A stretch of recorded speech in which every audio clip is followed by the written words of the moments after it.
Local man killed by falling piano. He had a low-key funeral. Just never get better. We never get better. Like two Jews walk into a bar, right? Oh, here we go.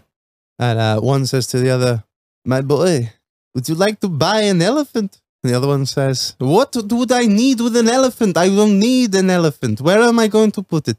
And he says, "I'll do you a good price. £500. And the other one says, £500? I do not need an elephant. It's not about the price. I do not want an elephant." He says, "Surely £500 is a good price. I do not need or want an elephant."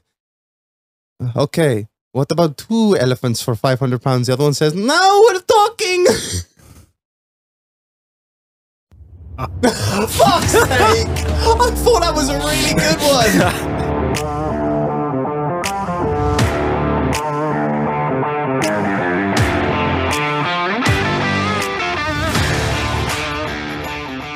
I just want to apologise for Reg's joke. I thought it was one of the funniest jokes I've heard all week, but okay, right. One of the worst things that's ever been read out on this this can't podcast. Fucking say that. At least mine gets a little chuckle every now and again.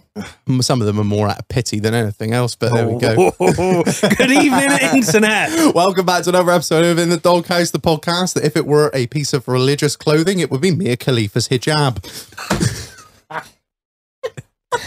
Right. Stains and all. Let's fucking go. It's Twisted Thursdays. Oh, dear. Reg, who are we joined by tonight? We are joined tonight by Kieran.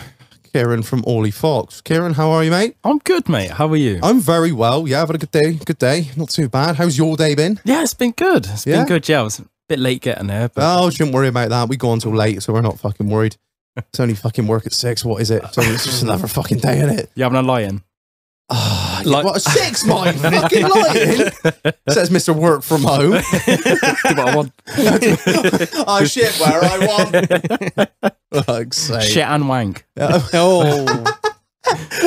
There is a school around the corner from my house. So... Yeah, you gotta be a bit careful. Keep the fucking curtains closed, for God's sake. That's it. You can only do 10 seconds and then walk past, you know? Just do a time in it between the mothers. I was talking about the kids, not the mother. No. So. Oh, Jesus Christ.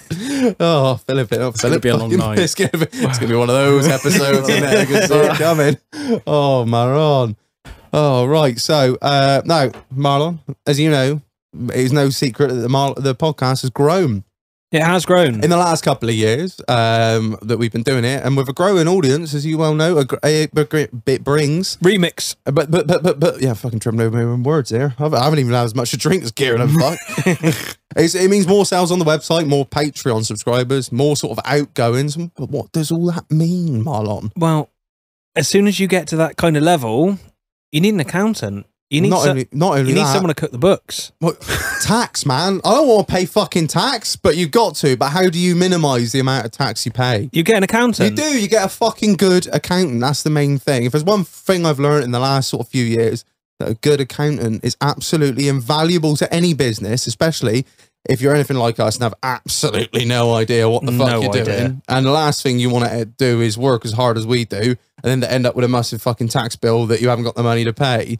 So, and that is why we are now sponsored by the chartered accountants that is Orley Fox, who Kieran here is the managing director of. That's right. Yeah, there we go.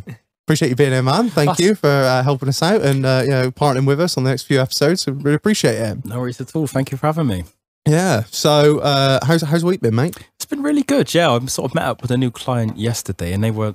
Again, it's kind of one of those where lots of people are really scared of like tax, and she was kind of in tears, like really. You know, oh shit! Yeah, like kind of thinking that the tax man. I'm never going to financially recover from this. Pure joke, exactly. You know? Yeah, she was kind of worried that the tax man was going to kind of come down on her, and you know, they do put her in prison or something. What? Because she hadn't kept up with whatever. She just got behind on her books, but right, not really behind. But a lot of people were telling her that. You need to do this. Yeah, exactly. It's like the boogeyman's going to come get you. I mean, HMRC are not to be fucked with, but... No, that's, you know, they are just real people at the end of the phone. At the end of the day, they're not really that clever. The problem is that it's difficult to try and communicate with them on their terms. I think that's where the accountant comes in. Yeah. You can, you know, kind of pick up the slack and put it into English. And I think that's what I quite like. I think doing. that's the main thing. If you're sat there looking at a load of numbers on a sheet and, you know, and you're looking at the dates and being like, oh my God, I've got so much to catch up on, actually having someone like yourself to sit down with and go, it's all right, don't worry. It's not actually that bad at all. We can get this fixed in a matter of days and you'll be up to date and everything will be back on track. And Exactly. Yeah. And sometimes it's just knowing what stuff means. yeah, Some exactly. people just don't have a fucking clue with numbers, and they think, oh, I just want to go back to, I just want to do what I do best, fix cars or Yeah, espresso, that's it. I want to run my cafe or whatever.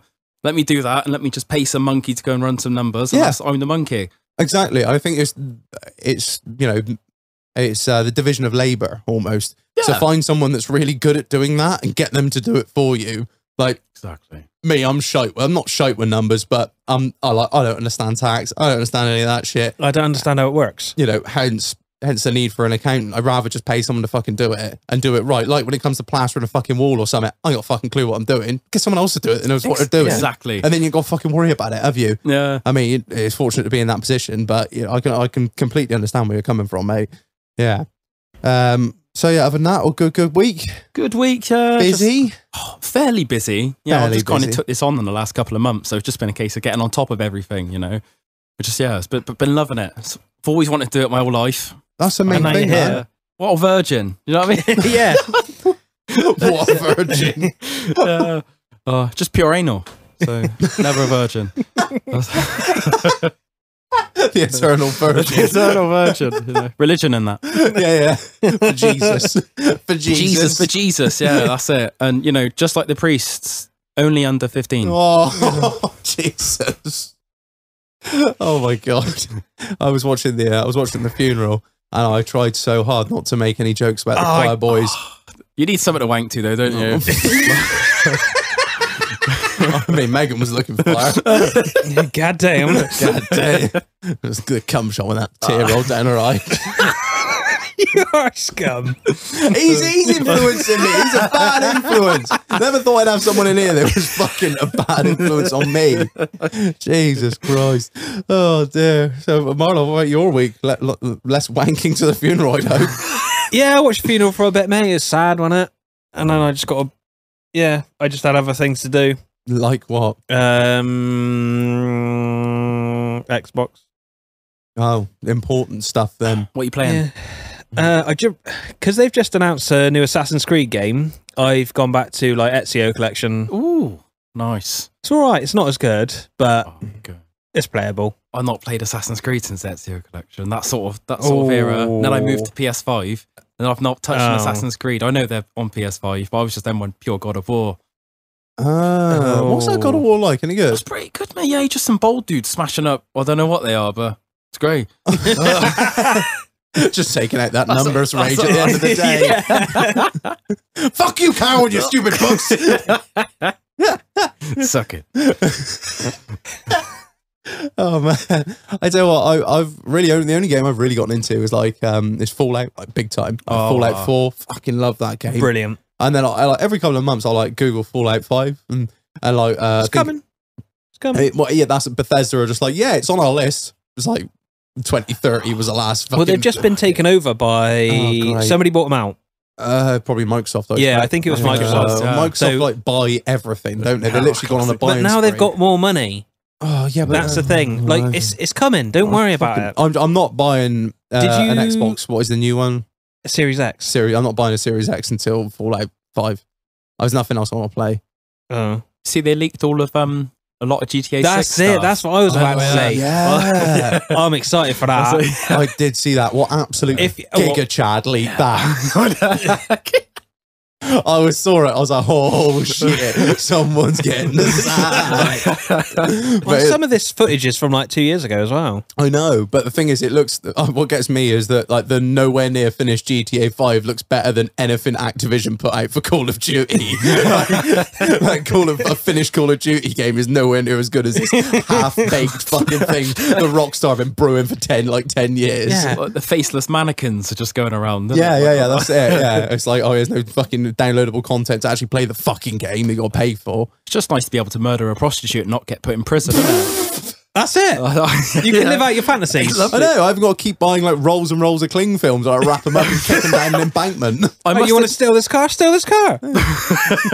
I must admit, though, obviously, like playing it as a child, I can't. You just kind of go on whatever side of the road you want. It has fucked me up for driving for life. 'Cause, sometimes there's those roads you turn right and you think, oh, it could be a one way. I'm going. I'm going. I've done that. When you actually have to look at the little blue arrow, like the blue circle with the white arrow. Like that's the way I need to go. Yeah. Like whoa. There's like two entrances to it. And you're coming like that. Fucking God knows. I'm just trusting the Lord. I'm closing my eyes, just open. Go back Jesus, to take the wheel. Jesus, take the wheel. Insurance, sort me out if it goes wrong. Oh man. Oh, other than playing the Xbox, man, you much else on? I nearly had a fight in the parcel shop, and I think the escort's haunted. Okay, right. Let's break this down. How did you nearly have a fight in the parcel shop? I had some fucking dinosaur behind me, Right. and there was two of us dropping off parcels, and the person in front had an issue, and the bloke behind me starts piping up, oh, not another fucking parcel shop delay, go to the post office. And I was like, hold tight, Shag.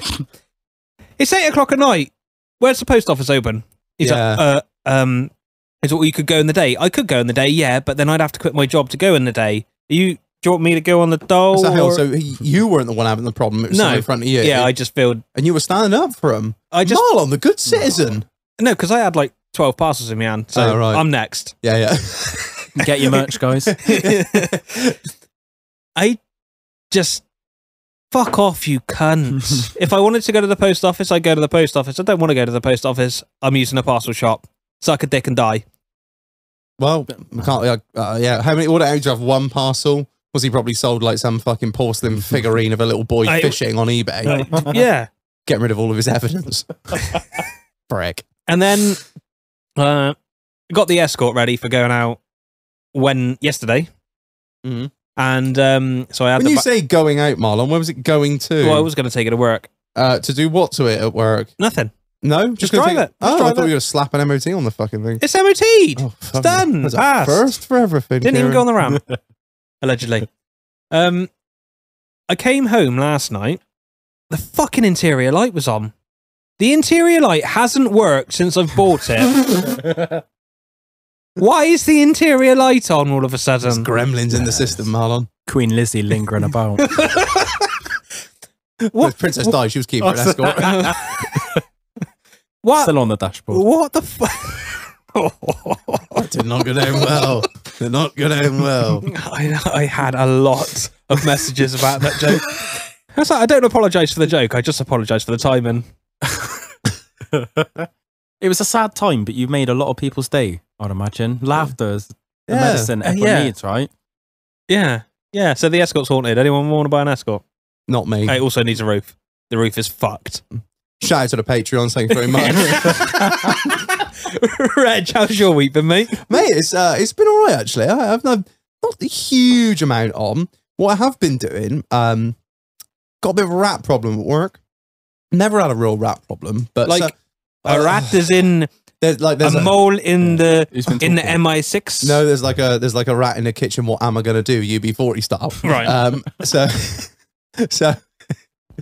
So somebody who shall remain nameless, where I work, put out some, I wouldn't say food product, it was something that rats would eat. Put out a large amount of it in a non-wildlife secure building. And when I say an amount of stuff, I would probably say it was close to about 75 tons, and it was palletized. It's not just like a block of cheese. Then. No, it was two Arctics worth of what we'll call it as rodent attractant is what it turned out to be. Right. So I spent the better part of a day moving it all into somewhere that was safe and non-rodent attractant, so the little bastards couldn't get to it. But unfortunately, the rats didn't leave. They've sort of lingered around. They're everywhere. So I decided I'm going to build some rat traps, right?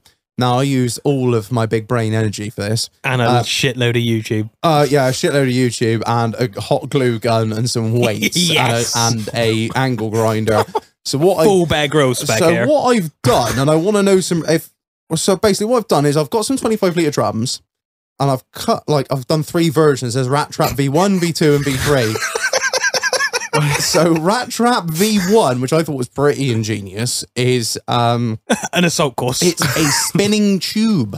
Yeah. So I cut the top off and I put a spinning tube on the top of this hollowed out 25 litre drum. So the rats go up the little fucking plank, and then I put a load of peanut butter around it. And they meant to like get for the peanut butter and then fall off because it's a spinning tube that's bolted through the top of this drum. V2, which was another ingenious one, very similar. Cut the top off, but I made a trap door with a weight on it underneath, so it automatically resets. So they go for the peanut butter, they fall through, and then the weight on the back end brings the trap door back up. So it's automatic resetting, right? That was V2. V3, which was the pièce de résistance. It's a 50 cal point. this was a 25 gallon trap. This was an amalgamation of both the rat traps. So what I did was I put a tipping tube. So they go in, and then they go to the end of the tube. The tube tips down into the barrel, and then there's a weight on the back of it, and it comes back up, right? I thought, this is genius. I'm going to catch all these fucking rats in about 2 days flat. I used chocolate spread. I used some of the horse nuts and shit that my missus has for her horse, like stuck them in it, and I used peanut butter. Came back the next day. I have caught 0 fucking rats. So if anyone out there can give me any fucking tips on rat attractant that isn't, I've tried to use the stuff that we had and they're not interested in it in any way, if they haven't got to work for it and chew through a fucking pallet to get to it. So other than that, been a bit shit on the rat front. So me and Kudos pitched up one night and just slapped about 10 with the air rifles. So that was that, but it's quite funny because we were literally watching them and shooting them, and they weren't anywhere near my rat trap. So I was like, why do I fucking bother? Why do I bother? I even cleaned the barrels out so they didn't smell at all like what was in them, because I thought that might put them off. And I put a load of fucking chocolate spread all around it, and like this, that, and the other, and peanut butter. No. They thought about using what they were eating. Yeah, I did. I did use that, but they're just not interested in it. If they haven't, like, they're little bastards. If they don't have to work for it, they don't want it. So I've almost got to make it difficult. I was also looking at something. It was 200 quid, but I did love the idea. Oh, is it the thing I've seen? But you put a CO2 cylinder into it. Yeah. Yeah. And there's a hair trigger. And as they put their head up into the thing to lick the bait that's on top, it triggers it, and a fucking battering ram comes in and just pounds their head. Yeah. And then they just fall out twitching. And I was like, it's brutal, but it is humane. Yeah. Jeez. How many do you reckon there are? Honest to God, figures. Well, because me and the doll set one trap up and then sat there for about an hour just watching them. I reckon we must have seen 25 in an hour. Me. Yeah, they're everywhere. You reckon if you get like the first 3, 4, you can probably like cut their heads off, shove them on pikes as a deterrent for the rest of the rats? Walking Dead style. Yeah, that's it. That's it. This is the line. This is the line. You do not go past the line. Tell your fucking friends, Colombian necktie, like hanging from a bridge. The cartel own this. No, yeah. So that's been pretty shit, but yeah. So rats are not going too well. The other thing I wanted to bring up, Keith, he didn't mention it the other day when he was on. Keith finally got his firearms ticket, so I signed his gun back over to him on his ticket. So, which is good. Now I had my eyes where we bought that gun from. I had my eyes on a Browning T-bolt down there, 1.17 HMR in composite, nice scope, nice bipod, 2 double helix mags. It was like 350 quid. Sound. Fucking the moment I fucking signed that fucking gun over to Keith, I'm like, sweet, I'll go buy that T-bolt. Look online, fucking thing's sold. Oh, of course it is. So if again, I'm asking the audience for the second time, if anyone, it's not fucking Who Wants to Be a Millionaire, mate. If anyone out there has a Browning T-bolt for sale in composite, not wood, I'm a scumbag. It's got to be composite. Anyone has a Browning T-bolt in 17 HMR for sale, please hit me up. I really fucking want one. But hit me up, and then I'll sell it to him a little bit more. No, because and also I'm not. People go, why don't you buy one new? I'm not. I'm a piece of shit. I don't like buying like brand new shit because it's expensive. So I want a second hand one, but I want it done. I want it with a nice scope, and I want it with a moderator, and I want it with a bipod. So yeah, if anyone out there has got one, don't try and offer me like, oh well, my mate's got this really nice fucking like wood stock that's been engraved by monks on a totally different gun that you were no way on about, nor do you have it on your firearms. You asked for this. Send them it. Honestly, I'll have people messaging me, be like, "Oh, so I got a 308." I'm like, "What are you on about? I don't think I want a 308. I haven't got a ticket for that." Also, Why not, mate of a friend what am I of going to shoot with it? his friend's dog's got a 50 cal. Oh, yeah, exactly. No, 17 HMR Browning T-Bolt in composite. Please hit me up if you've got one. I will be very keen to buy it. If you're a long way away, I'll meet you halfway. We'll have a deal. Awesome. Yeah, so that's about it, really, from my week. It's been a week of ups and downs, Marlon. Coffee machine still isn't here, as we've been talking about before we started recording, but we'll get there one day. I don't think I think it's imaginary. I think, yeah, I'm just lying to everyone. I'm like, yeah, I'm just actually a tea drinker, and in fact, I just bought a really expensive tea set, just like Gilo. Fuck's sake. Right, Kieran, guess questions. Go-to drink. Oh, I quite like a Guinness, or I quite like a Jameson's ginger ale. Of which you've just drank it all of, so I'll get you another one in a sec. Thank you very much. That's all right. It's in the blood. Hey, oh, you're one of those as well. One of those. You're one of those. Do you want to buy a wood sculpture? Keep your fucking heather to yourself and no having got any car batteries. I'll do you a deal. Do you a deal. Wouldn't let my drive time right though. How am I surrounded by the Irish? We had Chris in here the other day. My missus is fucking half Irish. Her mother's full fucking blown car bomber. You know, I just can't get away from the cunts, you know? Jesus. All on the run. Yeah, that's it. Yeah. They're after us. Oh, the English. Oh, we hate the English. Most of you are over here, you bastards. Fuck off back over the water. Find your potatoes. I must admit, I've always found that, like, I'm not one for racism or anything, but you know, you get the people like my missus's family. A lot of them are Scottish. I've got friends who are Welsh, and they're all saying about how great it is back where they're from. Back home. Fuck off back there then. Yeah, especially the Scottish. Yeah, we're all one, but fuck off back there then if you want to be like that. Yeah. I'll hand build that wall if Scotland want it. Going to build a wall. It's going to be great. We're going to build it with American steel. God, I love that man. Huge. He's in trouble at the minute, isn't he? Oh, FBI raided his house, didn't they? Found some papers that he Naughty boy. sort of shouldn't, not too sure whether he should have had it or not. I don't And then really know. something to do with a lot of money, and his kids are now involved as well. I love the bloke. I think he's brilliant. I thought he was the most anti-politician we've ever seen. He didn't give a fuck at all. If you watch any of his like press conferences, he just says what he wants. It's great. And then if someone says something that he doesn't like the way it's going, he just goes, "Oh yes, over to you, Catherine." And the bloke's like, "I haven't finished my question, you cunt." I You got love to him. admire the ambition, haven't you? Yeah, that's it. The Mexicans, they're rapists, they're murderers, they're drug dealers. He's like, "What are you saying? Yeah. What are you saying?" Hold tight there, Shag. Don't put everyone in the same boat. You know, some people suffer with that like imposter syndrome. You know, they rise through the ranks and they're like, "I don't really deserve to be here." And then you got people like him. You think, "I'm the president." Yeah, you all elected me. You know, I'm going to build that wall. and you're going to pay for it. Yeah. I love. There was a comparison I watched back along. It was between Obama and Trump, and it was when Osama. No, it was when Obama Osama bin fucking. It was when Obama killed Osama bin Laden, and he came to the stage and he was like, "We have undertaken a military operation in Pakistan, and we have killed Osama bin Laden." And there was like quiet clapping and a bit of a cheering. And then it cuts to Trump like telling the world that he's killed an ISIS leader. "We went over there with huge guns. He didn't stand a chance. Our military, best in the world, incredible. We blew his head off." As well as 15,000 innocent women and children. Yeah, that's it. We dropped a bomb. It was huge. Have you been to the 9/11 thing? I haven't. No, it's unreal. Everyone tells me that it's like the loudest silence you can ever hear. It's eerie as fuck. Unreal. Yeah. I was actually watching some 9/11 documentaries this week. I don't know. I just fall down rabbit holes often. I find a 5-minute video on YouTube, and the next minute I'm watching 5 hours of it on Netflix. The Turning Point. Most hideous torture devices. Yeah, like I'm all over it. But yeah, no, it's something like seriously I'd really love to do is go there. I know my sister's been, my cousin's been. I think it's meant to be incredible, and this is a museum there as well. And it's like, have you been to that as well? Yeah, I've been to that. Like, you can go right to the bottom, and they have like this bit that sort of kind of tells us like almost like a little bit of the life story of all the people who sort of passed away. Yeah, and it says like before you go in, strictly do not get your phone out. And without doubt, there's people start reaching in their pocket. Again, it's America, so it could be a gun, could be a phone. Yeah, but But like that, fair play. The guards are like, put your fucking phone away. Yeah, you know? well, It's like, it's just just the like- Disrespect. Yes, the disrespect. show some goddamn respect.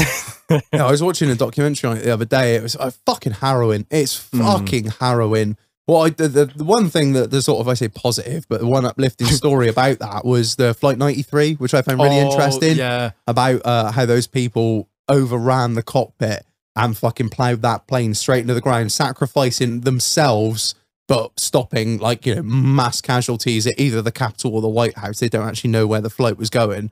And yeah, I find that there's incredible stories that came out of it, but it's out of such a tragic event. But there is positives to be found in the negatives always, you know. But yeah, I don't know how the fuck we got onto 9/11 from what your favorite drink is. I don't know, but these are my favorite kind of episodes. Right, I don't know where the rest of Favorite way to embezzle money. Oh, favorite way to embezzle money. Exactly, yeah, and I guess that's why you pay Everyone's- an accountant. Yeah, exactly. But there's nothing wrong with just paying your dues, and I think that's I'm all for that. I mean, we all joke that I fucking won't pay no tax, but like, you know, the schools don't run without. We don't get free healthcare. There's a lot of things we don't get without paying tax. I mean, everyone wants to pay as little tax as they can, but we all got to chip in. You know, this country don't fucking run on, you know, hopes and dreams, does Well, it? I don't know. Boris thought it did. But yeah, that's very true. him and his 3 parties, you know. It was golden wallpaper. My gatherings, it was a small gathering. I was actually 15,000 people. You peasants. We had a rave. It was a works meeting. I was speaking to a good friend of mine the other day, and he's obviously not long set. Did he go to the parties? No, he didn't. He goes to other parties involved car keys and bowls. But anyway, Roger. he's not long set up his own business, and he's obviously looking to get a mortgage at the moment.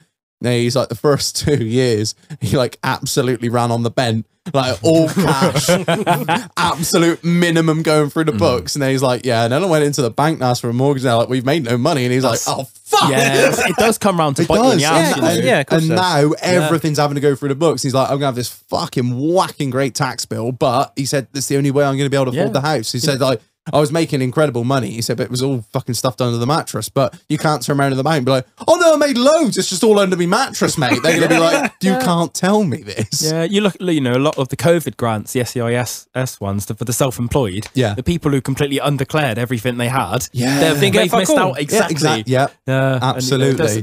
there is something to be said for just paying what's owed and sleeping at night. You Yeah, know, no, I'll yeah, never yeah. forget a story that my nan told me that she had this, kind of knew someone who was his butcher, and he retired, and he fiddled his whole life, and it caught up to him, and he went bankrupt.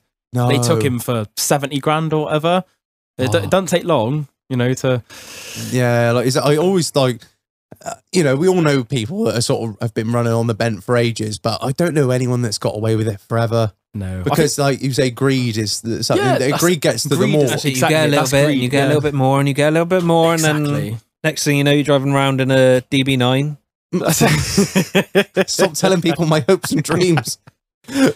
Yeah, it's fucking scary out there. Like I was speaking to a builder mate of mine, and he's got a. I mean, not trying to promote tax evasion in any way, shape, or form.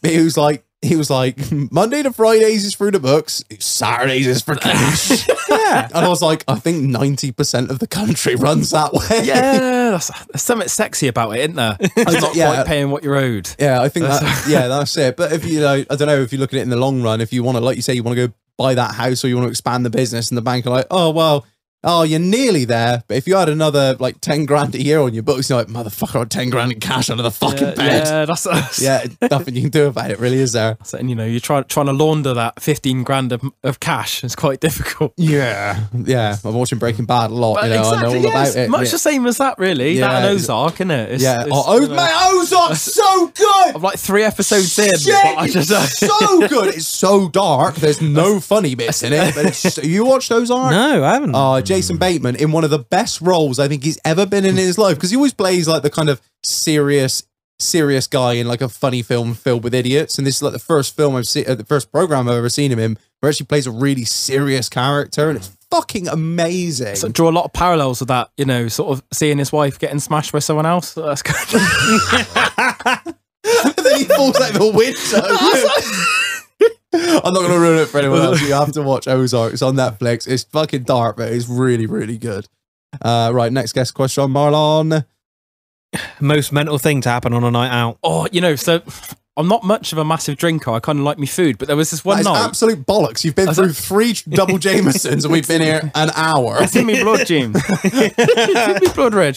No, so I guess the most mental is, it wasn't particularly mental, but by my standards, mental. Yeah. We kind of just, long story short, I did a bottle of Patron, you know, like the small ones. Oh, nice. Yeah. Smash- A man of culture, It I was in see. Bristol. Yeah, it was lovely. And then had a Chinese, lovely, nice, civilised night out. And then we didn't get let into Prism. Do you know Prism? Yeah. Because It used to be had Oceana, didn't it? That's it. My mate had black trainers on, and it wasn't classy enough. So we thought, fuck it, we'll go SWX. Well, fuck me, it's quite quite expensive, these tickets, like.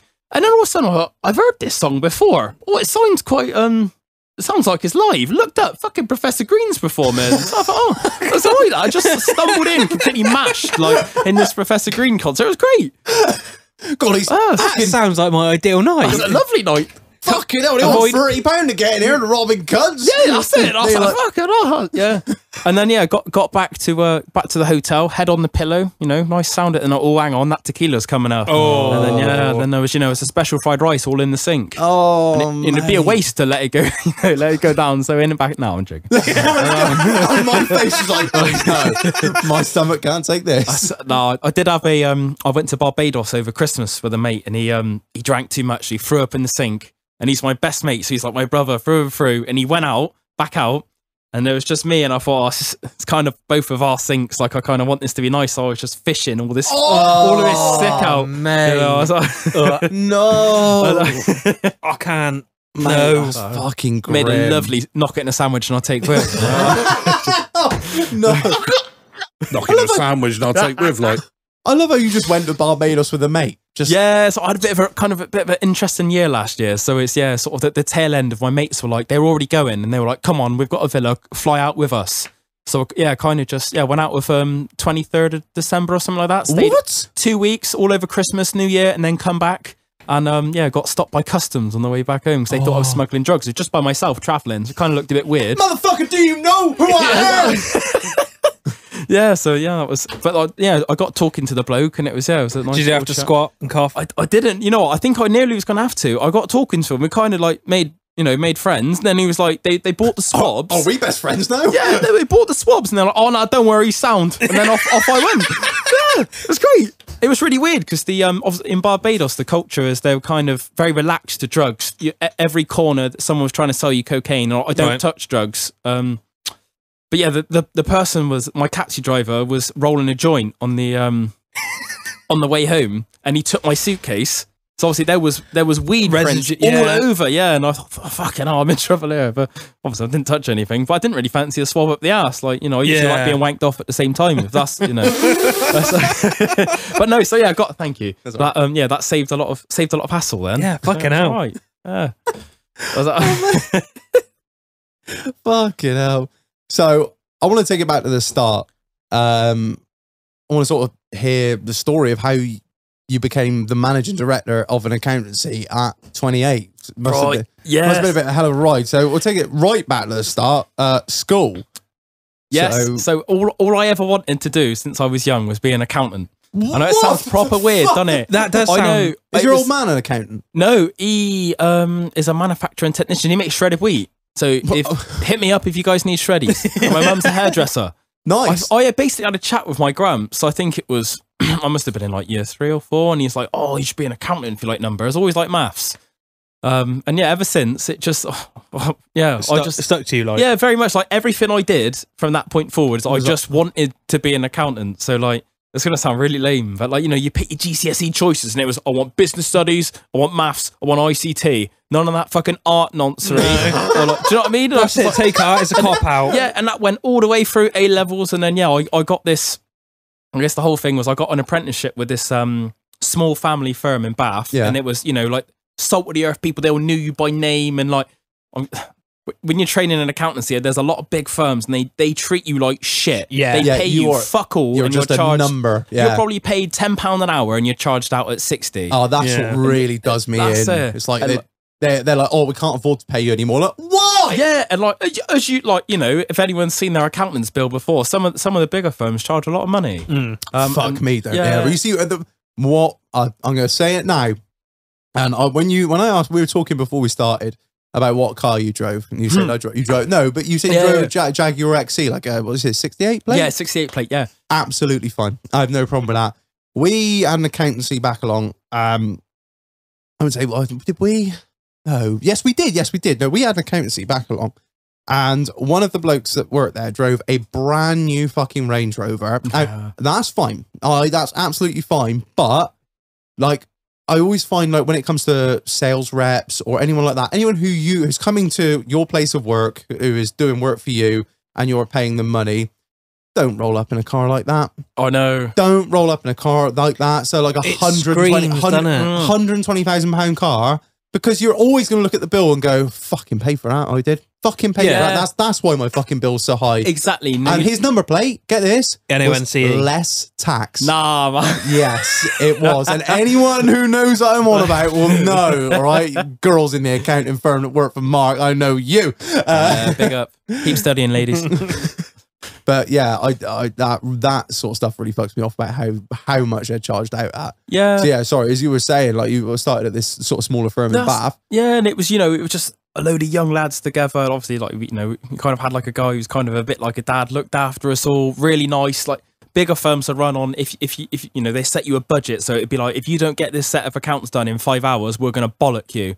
And you know, a lot of these kids are like, they're 18. Like, That's where the mistakes come. Yeah, that's exactly. it. You know, You'd if be you're rushing rushing something. Those mistakes aren't fucking cheap either. No, they're not cheap. And the thing is, sometimes with numbers, like you just have to sit and look at it, and it might not make sense for fucking like an hour and a half or something, but you get to the bottom of it in the end. Yeah. And if you're rushing, you miss things, and That's it. You end up in a whole world of shit. some things like when you first start, you just don't know. And Yeah. that's okay, but that's the way these places work. Is they get like the little 18-year-olds just from school to do the work. Then the partners who are on 200-300 grand a year review it for 10 minutes. Yeah. And think, yeah, I'll be all right. And then that's it. But like, you know, like working at a big firm like that. So yeah, I had this lovely small firm where it wasn't like that. It was, you take as long as you want, I'll look after you. You know, you train, you get a bit of everything. Everyone's lovely. Make sure you do it right. Yeah, that's it. But it's kind of the philosophy that I wanted to take on, because long story short, the chap passed away and we were taken over by a larger firm, and that's how I sort of got this experience of a larger firm. And it was, you know, I was an adult, but I probably took Still a lot a boy, longer. like, yeah, yeah. still a boy, like, yeah. And didn't have a lot of life experience in that time, and it was, you know, it was very stressful. You had people breathing down your neck who weren't too nice, and you know, there was times where I just, you know, walk into work fucking nearly crying. Yeah. You know, because it was so stressful. You have people, I was out at clients, they're ringing you all down the phone, like, why haven't you got this done? Or, well, you know, I haven't been in the office in 3 weeks. I've been back to back earning you money. Like, yeah. So it's, that's where the drive, I think, sort of came to do it. And then I moved from that place to another place that was a lot better. But I was an auditor then. And as an auditor, you kind of check what the accountant does. Right. So you're a bit higher up. Like, yeah, you kind of go to bigger businesses who've got their own in-house. So do you work for the same firm as an That's auditor? it. Yeah, you work for the firm, and then they companies over a certain limit. I think it's over 10.2 million turnover, 5.1 million gross assets. You or got over like you have 50 to like employees. you're basically the bloke that checks the work. They'll be the people that are so big they have their own in-house accountants, Oh, and you've I got to see. check then that You they check fit in the their books. work. Yeah, Right. that's it. And that can range from like schools, so that all the local schools should go around and review, because obviously that's public money. Yeah. So, you know, a lot of that is, you know, making sure no one's fiddling the, you know, Yeah. the easiest way to fiddle the books, like you were saying earlier, is to pay a false I employee. would never suggest fiddling books. You know, the easiest way for someone who works at school to fiddle books is to make a fake employee up, put your own bank details down, say, oh, that's John Smith over there. No. Straight into my account. This random person's paying Because it's tax it's and no national one's insurance. money. That's it. It's no That's it. one's money. That's it. It's Public our money. And Yeah, that's but what's no one sickening. cares. You look at how this public money gets spent, and Oh. sometimes it's not. You know, you look at the government. I'm sure you know people who work at the MOD. Sometimes you think, "Can you have a nice cushy little life, lovely nice pension and that?" Don't get me wrong. I probably couldn't do their job, but you do think sometimes. Oh, Yeah. It's well, not public money. It's not their money. Fuck it. my wife has since left the firm, but she used to work for a firm, a rather large firm, a French firm that are building something I fucking hate the French. rather large in this country, and that's all I'll say about it. And she was like, "Yeah, it's a fucking joke because Yeah, it's all money to burn, it's innit? just they just don't care. Yeah. They literally don't care. They just money would just fly out the window on the most obscene shit, and it's crazy. As long as we don't get another Eiffel Tower. she was on a project for a short amount of time, right? And her job was it's obviously public money, but they've also got contractors in doing work. And her job for 6 months to a year was basically going round, and when they get the bill from the contractors, they'd look at the bill, and if they're like, well, I'm pretty sure we only told them to put in like 10 lights or whatever, but they've got 12 here. And I'm like, well, why don't you go there and check? And she's like, oh, it's cheaper just to pay them. Yeah. It's cheaper just to... Yeah, seriously. Sometimes she said she went to one place and they had a bill for like all this tarmac, and they said they'd done this road and this bell housing and all the curbstoning. And she was like, nah, fuck these cunts. I know they haven't done that because I was there last week and that was nowhere near prep for that. Went down there, none of it was done. Fuck me. And they're just because they know it's public money that someone's just going to sign it off. But they were like, not getting wise to it. But she was like, oh, there's just a line. There's a line where we'll just pay it because we can't be bothered, or it's just it even costs them too much to send me out to go check the work. Yeah. And then over a certain point, I have to go down there, and then I find out that no, they haven't taken the piss, and it's fine, and it costs the company a load of money, and they're like, oh, we're not doing that again if it's like that. It's insane. But like you said, it's public money. No one cares. In auditing, that's called materiality. So anything so essentially you calculate it and say it would be like 80 grand would be materiality. Anything beneath that, you don't even look at. What? So that's what you're saying. You're saying Dole was saying that anything below that level should be like, oh, fuck, it's not worth looking at. And you think how much, like on a grand scale, you're looking at huge ass companies. They might, Tesco might not look, something might be immaterial. Tesco, £1 million. No one cares. Anything below $1 million. How easy is that to fiddle? Yeah. I wouldn't mind fiddling 10 grand here and there. Be lovely, wouldn't it? Yeah. Back off to Barbados again. Allegedly. Maybe this time I'll get the Scotland cough. Yeah, you got to try it enough times, isn't it? But yeah, so that was kind of where it led. Yeah, so then I moved on to this other firm who, it was just before COVID. I parted on good ways, but they called me in one day, halfway through probably the first lockdown. They said, look, I was an auditor then. To some extent, you're kind of a bit surplus to requirements. Like our biggest client went bust because they were an events company, and they said, look, shit, we got to let you go. Yeah. And then you think, fuck me. Like, Jesus, all of a sudden, like, I've got no job, I've got a mortgage. Fuck. Yeah, and then, but that was the point where I thought, hang on, I always wanted to go like on my own. But then I thought, oh, I might not be safe. But then that was the point where I thought, hang on, I'm not safe anyway. I could be let. That's it. Ironically, then the firm I joined after that, which was the last firm I sort of joined before I went before I took this business on, was the most loveliest firm. It was back kind of being, a where you lovely started. family firm. Yeah, but they were a bit bigger, but the most loveliest group of people. And I learned so much, and they give me all the confidence really that I needed to sort of make the last, Yeah. But yeah, everything in the background then to get to where I am now. I was working on Sly for these other two sort of people for about 1.5 years. And obviously I was getting paid a good amount, and without going into too much personally, because this person might be listening. It let me kind of, I built up enough savings to, I sort of had a relationship breakdown. I was sort of, hey, if you listen, my sort of ex-fiance was kind of cheating, and it let me buy her out of my house in cash. Nice. So like, I feel so much love and like sort of appreciation for the company that I now own, that like, without that, I wouldn't have been able to do it. You wouldn't be in the position you are now. Exactly. Like I've always stood on my own 2 feet, and like, I'm quite lucky that So yeah, that's where I am now. I sort of I bought my own sort of that company that let me do that. For one reason or another, the two owners kind of didn't work out for them, and they wanted to take a step back. They've got young families, and it wasn't really for them. Yeah. They did a fantastic job of building it up. It's got a great reputation. They're like, rather than sell it to a big firm of the ones that are going to treat the clients, usually what happens if a big firm buys a little firm out, because I've seen it myself being on the other end. Yeah, you're saying. You got these small, like probably some of the people who would listen to this, the small, like the average Joe, just they work hard, like all year, do their tax return, pay their accountant, whatever. The bigger firm would probably look to double that over 3 or 4 years. The fee that they pay, doing the service is shit, like all this. So yeah, rather than that happen, they say, look, do you want to do it? Because we can tell you bloody love it, and we really want to pass this on to you as our baby, and we think you can take it to the next sort of level and grow it. Incredible. Yeah, exactly. So it could be. So I paid next to nothing compared to what it was worth, but I guess I helped grow it, and hopefully they think, look, now with you, we hope we're good, we'll see this, all on good terms, still speak to them both. Yeah. All on, we hope we can, see this grow. So yeah, that's where I am now. So there was no uni. No uni, no. And that was another thing. It was a really strange period at the time because I had no mates. All my mates left to go to uni. Yeah. And I obviously, like, you know what it's like when you leave school. Like, a lot of your mates, all of mine went to uni, and I had nothing. I had no, my parents were my best mates for, I reckon, about 4 years.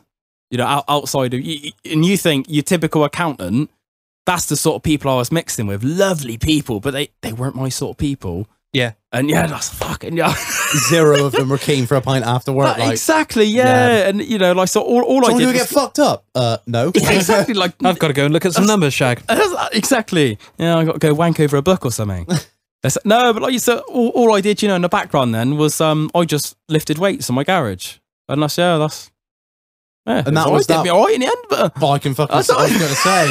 Shaggy walked in here and I was like, fuck you, fuck you off. That much. Welsh powerlifting champion now, I think I was. What? Yeah. I had to I won it and they piss tested me. And I'm not really one for I hate peeing and I've never got my cock out in front of anyone apart from 1 or 2 girls. Allegedly. Allegedly. They may or may not have been of age, but it is what it is. Oh, fuck's sake! Allegedly. Nah, they were of age, I promise, Mum. Just Mum. Not promising anyone else. Just Mum. It was a silly, the silly amateur competition. They were like, I'm really sorry. I was like, can I turn away at least to protect my modesty? No. And they were like, I'm really sorry. We've got to see the urine come out of your penis because in case you squirt this fake. Yeah. Oh, fuck me. But yeah. Okay, right, 45 minutes you're going to be waiting dry because it's going to... The problem is I was drinking so much water. I must have banged about 3 litres of water. So it's coming out clear and they're like, this just matches it's got to be in a certain colour, in a certain colour range to be able to pick it up. Otherwise, essentially, if I was cheating, you diluted I could dilute too much. Exactly. Shit. I know. How the fuck did you get into the Welsh it's just kind of like this, the Welsh champion. Like, you just got, my best mate's Welsh and we kind of just, rather than me have to go to... Yeah. Love you, digger. Rather than having to, like, I think the closest one to where was Cheltenham. But because he lives in Wales, the place where, like the gym where that would hold said competition is 5 minutes away from his house. Was it in the steel factory? Port Talbot? Some field somewhere with some sheep, you just have to, You're lifting the sheep, not weights. Yes. Oh, I didn't lift any. I just shagged them all. Yeah. So rather than have to go all the way to Cheltenham and buy an Airbnb or whatever, just sleep round here. It's 5 minutes away. There you go. Boom. Yeah. And you just what was it? You just went there for like fuck it, I'll give it a go. Yeah, I did it the first time, fuck it, give it a go, and I took it really serious and I did absolute shit. And then the second time I did it, I thought, I'm just going to have a piss about and have a laugh. And I did quite well. And then the third time, I thought, again, that's when, just before I bought this business, I was like, fuck it. I don't really care. I just like lifting weights. And like everyone else, like, it's really funny. You see the range of people and they're dead serious. They got their eyes on it and they got that real screw face that they're about to go to war. And you think, fucking hell, we're just lifting some weights. Like, calm down. Yeah. You don't get paid for this, so it's not your job. You think, just chill. And yeah, just went in. Lifted more. I guess none of the strong people actually turned up that day. So it's all done in weight classes. But I was kind of among the heavier people, the second heaviest. So I mean, I'll go way out of my comfort zone here. So what does powerlifting entail? What does your powerlifting entail? What is a powerlift? Okay, so you do like 3 lifts. Or? That's it. You do a squat, a bench, and a deadlift. You do 3 of each. You have 3 attempts. Right. And then the person is in weight classes. So I was in the under 105 kilos weight class, and then one down from me was under 93, and then one above me is 120 plus. Is that the weight of you or the weight of the weight? Sorry, the weight of me. Right. Yeah. So like, and then you just you choose 3 attempts each lift, and then the person with the highest total wins their weight class. Oh, right. So it's all put together. Yeah, exactly. Fucking hell. Oh, it's awesome. Like, did you get a belt? And like... No, I'll tell you what, right? I've never won. I was really fat as a kid. I've never won anything to do with sports. So I thought, this is the first trophy I won. I was fucking buzzing. Even though it's this silly amateur competition, I was like, yeah, finally, I won something.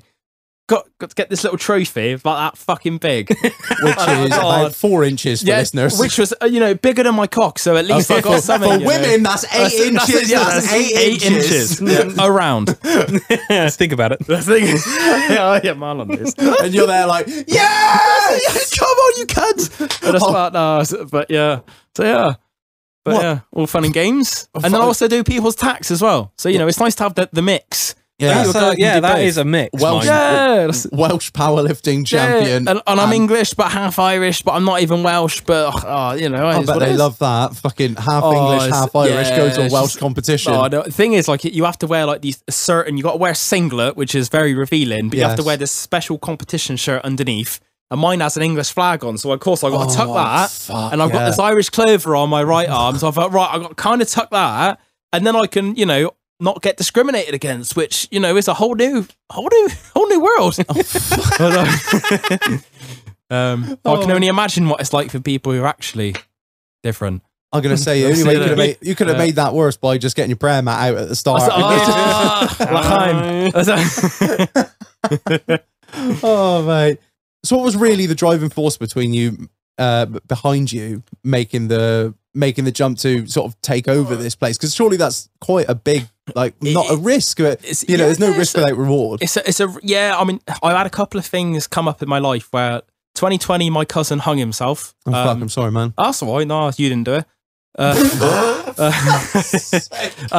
saw the year before my granddad passed away. Year after that, my fiance kind of like sucking off people's dicks, which is absolutely fine. But lots of things. Hey, if you're listening, but seriously, in all seriousness, I think lots of things that came up just to show that life's too short. Yeah, and I just thought, fuck it, let's just give it a go. And amalgamation of shit. You already, that's I guess it's one of those. I think like when I've done this job for the last 10 years, and you think like, I feel like I can do quite a good job. I like to think I'm quite a good people person. Yeah, and I just think you can fucking do this. I think you work in a couple of places and you think, okay, you do this really well, but you don't do this quite well, and you go to 3 or 4 different firms to think, okay, I can see what roughly looks.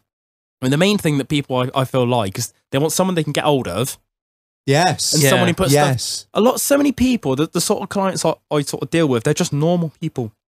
Yeah, they don't really want to, they don't really want to have to deal with this person who's fucking got a plum in their mouth and speaking all this shit about allowances and things like that. I just thought, right, mate, this is what we need from you. It's going to save you this much. That's it. Yeah, that's it. Give me this, and this. I'll look after you. You do what you do best, and I'll look. Yeah, exactly. Yeah, so and that's why I sort of did it. I just felt I was a little bit different. I didn't quite fit into any of the places I really went because I was a little bit. I'm not particularly posh. I'm not, bloody hell. I don't particularly sound educated, but I like to think I'm fairly on the ball. Do you know who I think you are? Right? This is no. Listen. Reggie's going to get punched in the face. No, I'm not with them arms, mate. I'm fucking gone. I'm out that door like a bullet. I might be small, but I'm fucking fast. Afghan racist name for a reason, boy. You are the bloke I meet in a smoking shelter. Just like you are. That's what you are. You're that, like, my best friend for a night. I meet you and I'm like, yeah, it feels like we've been fucking friends forever. And then it's just like, I never see you again. But now I get to see you. Oh, my man. Yeah.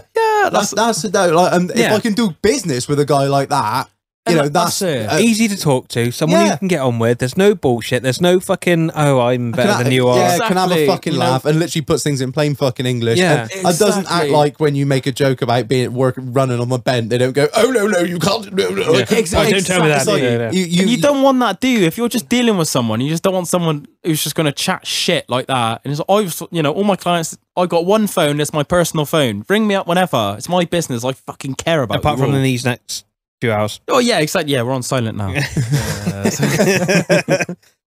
Oh man. So what sort of sacrifices have you had to make to, get to where you are in respect to you being the managing director of this firm? Oh, that's a very good question. Really, I guess it kind of just goes back to when seeing all my mates go to uni and have a good time. It was I would go to work, come back at 6, study till.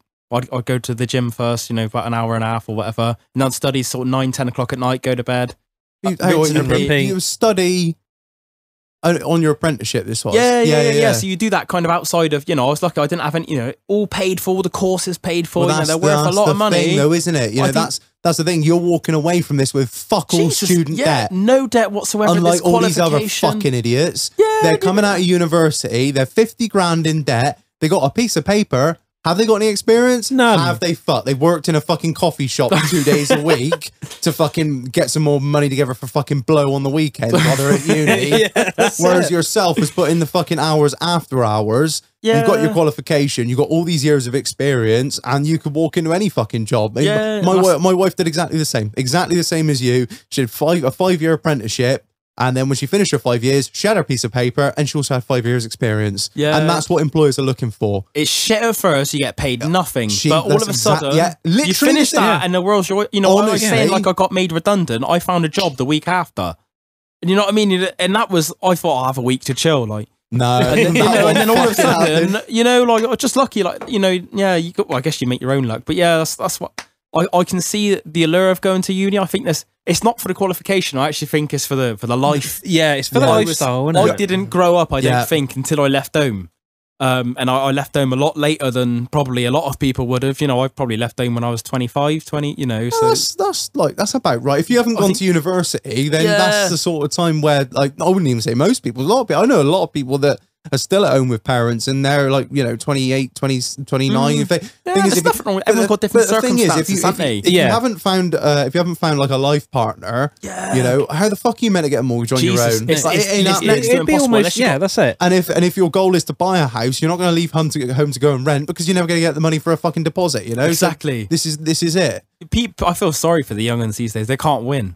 Mate, no. They're looking at if you're living with your mum and dad, you're seen as a failure. But actually, are you really? If you're renting, you can't save. The interest rates are going up. They just put it up 0.5% today. Yeah, that's gonna. Is it today? Yeah. Is it 2.25 today? Mate, you could tell me more than I know, but fucking hell. I mean, Well, basically, if you were to remortgage at this point, it'd be something like 600 quid a year more. What? Yeah, and that's what. Obviously, there's an average mortgage amount there, isn't there? Yeah, I mean, I think I've always been pretty clever when it comes to like rates and fixing, and like most of the time, I'm like, nah. Yeah, you're very good at fixing, Jimmy. Don't. It's difficult. Don't want to be tied in for too long. Don't want to be tied in for too long.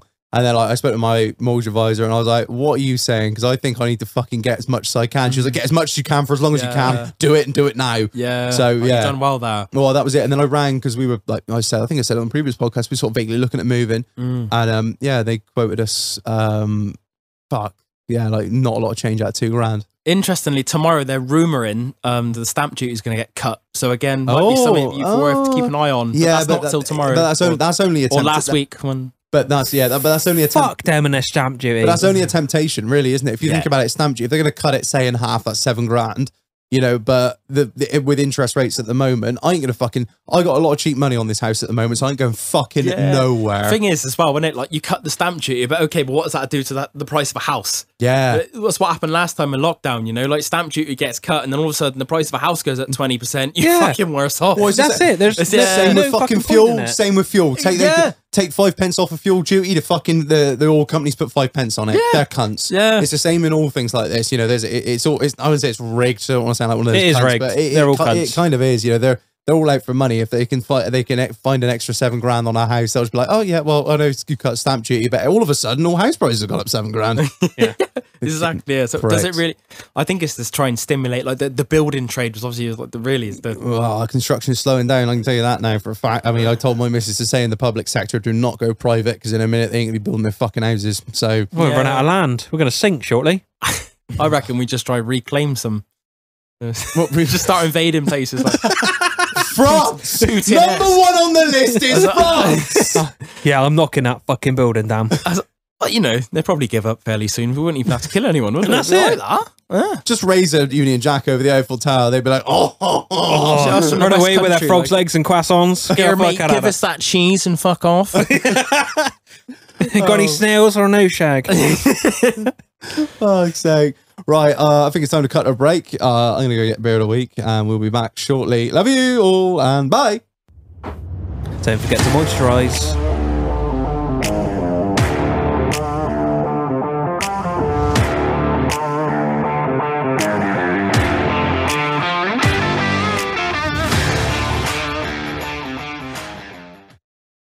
Right, and I've returned from the fridge, Marilanas. Many moons. Many moons, many long time away from the expensive fucking fridge that it costs to run. Oh, that Reg bitch about the Reggie's on about the fucking electricity again, isn't he? Times is hard, Shag. Times I'm is never fucking... going to financially recover from that. Sometimes I wonder. I've got nothing left. All right, soundboard. That's enough! Sometimes it may be good, sometimes it may be shit. Swear to God. Why do I let him sit on that side?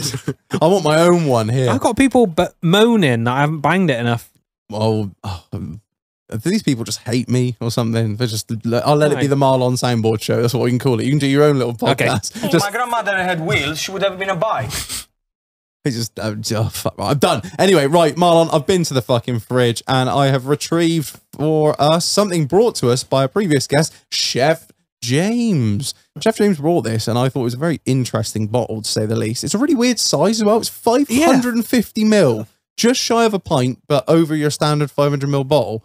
Anyway, it's Samuel Smith Old Brewery, in brackets, Tadcaster.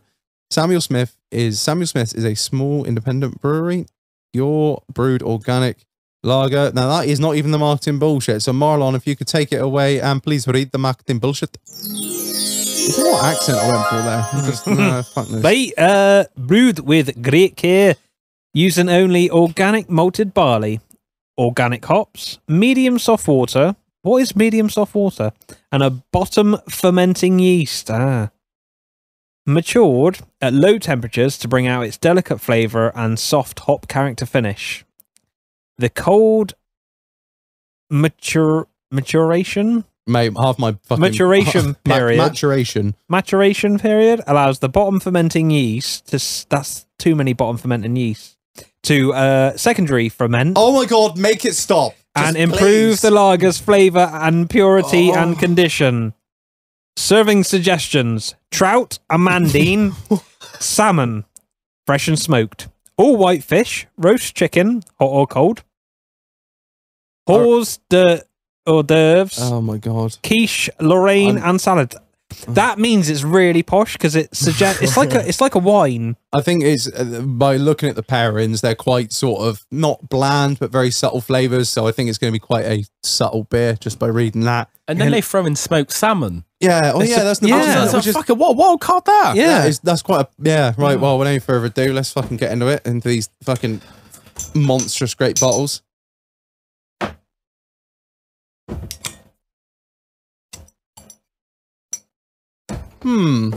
That's a Sorry, there you go, Kieran. Cheers, mate. Smells like an old cellar. Ooh. Wow. I just want to say, I asked James where he got these from. He said, "Oh, where I work, the Allegedly, the bottle shop." I was like, "Oh yeah." He said, "Yeah, I just took them out of the fridge." The secret ingredient is crime. It's quite a mild lager. I put it kind of there. It's got flavour to it, but nothing overpowering. It's just a bit meh. Well, I think if you're going to get a pure brewed organic lager, I think that's generally what you're going to get. It's going to be a bit I don't know. I've been smoking Marlboro Reds all night, so my taste buds are fucked. There's nothing that stands out, but then it's very drinkable.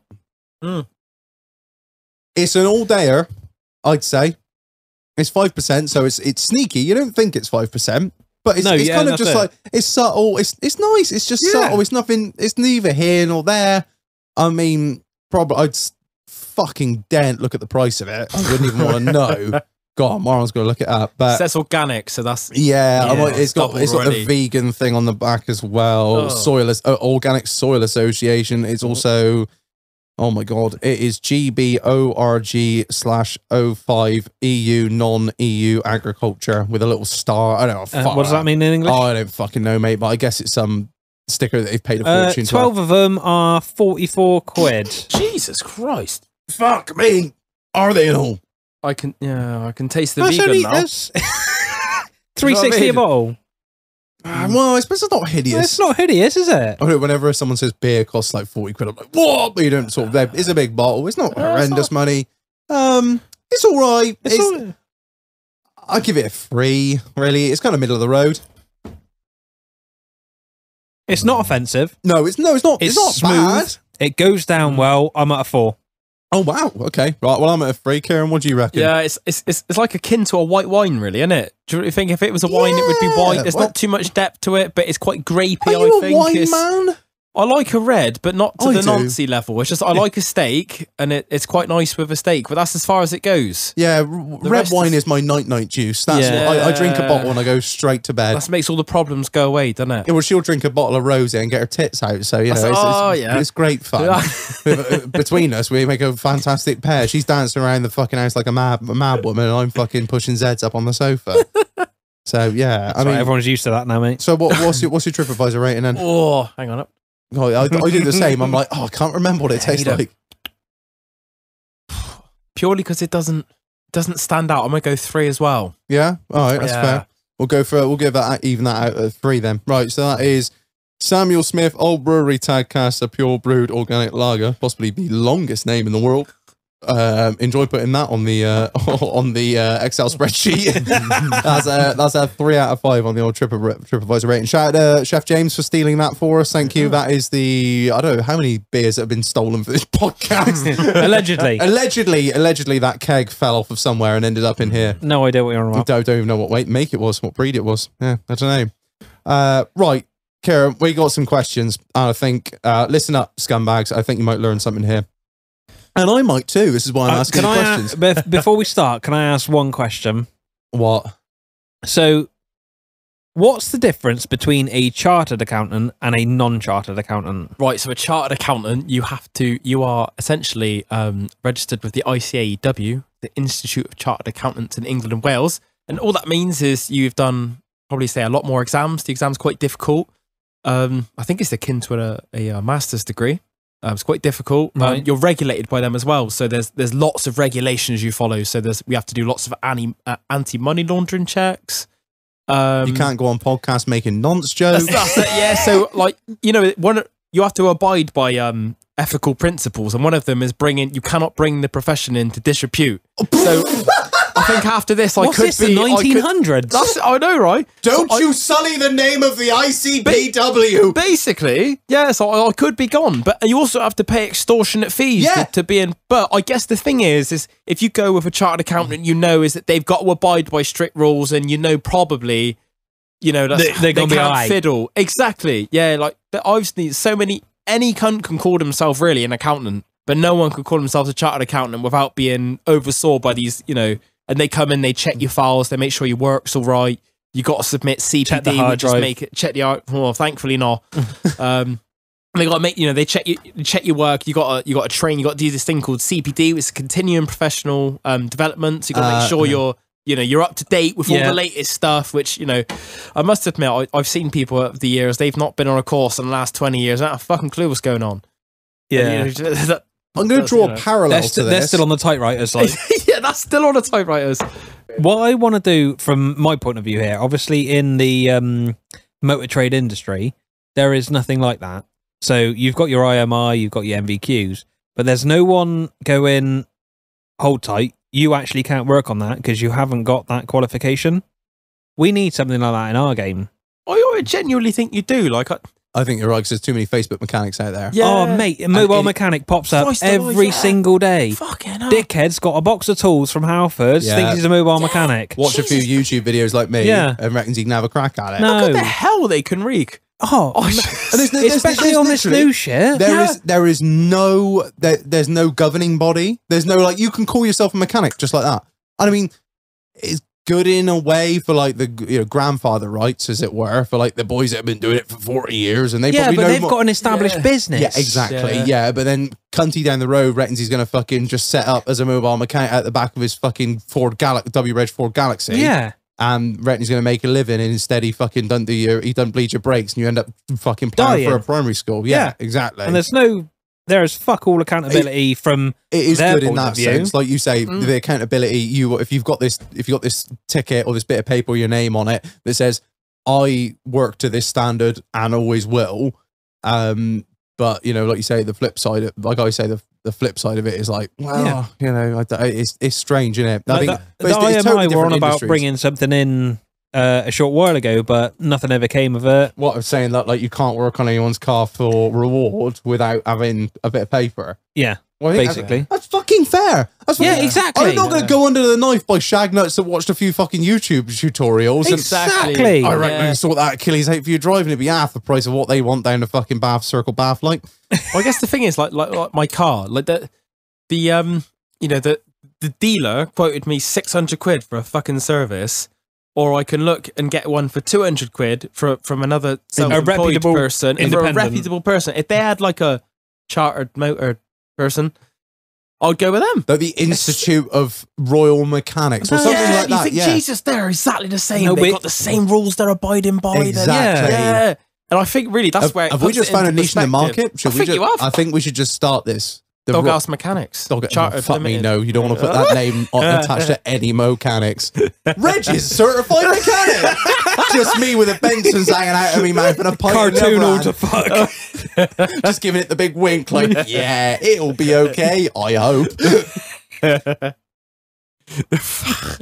That's a sticker, right? Sort that. I'm just trying to sort out the last one a minute. On the website, 3 weeks' time. Yeah, that's it. Yeah, see what the No. turnaround's like. Right, I've got some questions, and I think these are my questions that I want to know the answers to, and I think they're quite interesting. Go for Right, I'm going to start off with the dreaded boogeyman that is the HMRC. Oh, right. wow. So, is it true that there's a place in a man's head that if you shoot it, it will? No, I'm joking. It will explode. Are they worse than the police? As in their powers? They do have a lot of powers. Recently, they actually have the power to speak to eBay to sort of find your sales. So if you're hiding sales, they can go to eBay and be like, "Here, mate, their username, give me all their sales And all their the all the money they've made. Yeah, so like I think it was someone who was selling motor parts. Actually, I think they managed to they found all the activity and then they managed to assess them on whatever level of income they had that they were essentially missing. Wow. Yeah, so Thing is, because you can hide all that, can't you? Yeah. You can hide it all in a PayPal account, and that's exactly. yeah. Problem is that they're getting more and more powers now with all this online banking and what's it called open banking that they're able to sort of communicate like- with these different Yeah, providers you've got like now. Revolut and Starling Exactly, and all these yeah. other sort of. Well, a lot of them are international banks, aren't they? Yeah. They don't have. Yeah, you know, Revolut's Russian. yeah, so this is what it means. So you can have money like offshore that people it's difficult to trace, and I think the HMRC, as you say, like, are catching up with this now, and they're becoming wise to it because it's always They're a game coming of, into the 21st century. it's always a game of cat and mouse, isn't it? Yeah, because the financial sector is evolving so quickly. What with you can get this bank on your phone that you don't even ever have a fucking physical card for. There's no branch to walk into. There's probably just a fucking a little text bubble at the bottom that you can chat with a service provider.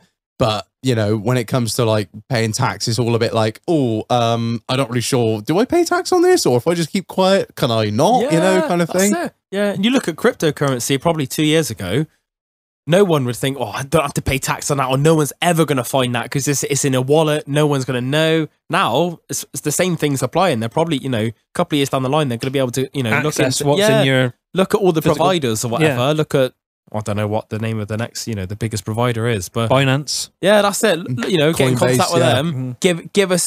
Give us all the transactions for that wallet. What's the net gain on it? Okay, that should be on that person's tax return. But that all depends on whether they're a UK based company, doesn't it? 'Cause Yeah, if of they're- course. Because if they're operating overseas, they've got no jurisdiction Yeah, over them. exactly, yeah. And then that becomes a bit of And a then, thing. are they remitting it to the UK? That's okay, it, and then it becomes confusing as to It's like, a do you have fucking powers nightmare. here or do you not? Yeah. It's the fucking minefield. And that's, I guess, where you look at then what power do they have, and what you look at how many people probably work for HMRC. Do they really have the resources to do all that? Probably on balance, probabilities probably not. But Yeah. you can fucking bet your bottom dollar if it's going to be you who does it, it'll be you they it'll look be- into. Yeah, exactly. I mean, I don't know if you've seen recently the American government of just they're employing. I think they're employing an additional 87,000 people to work for the IRS.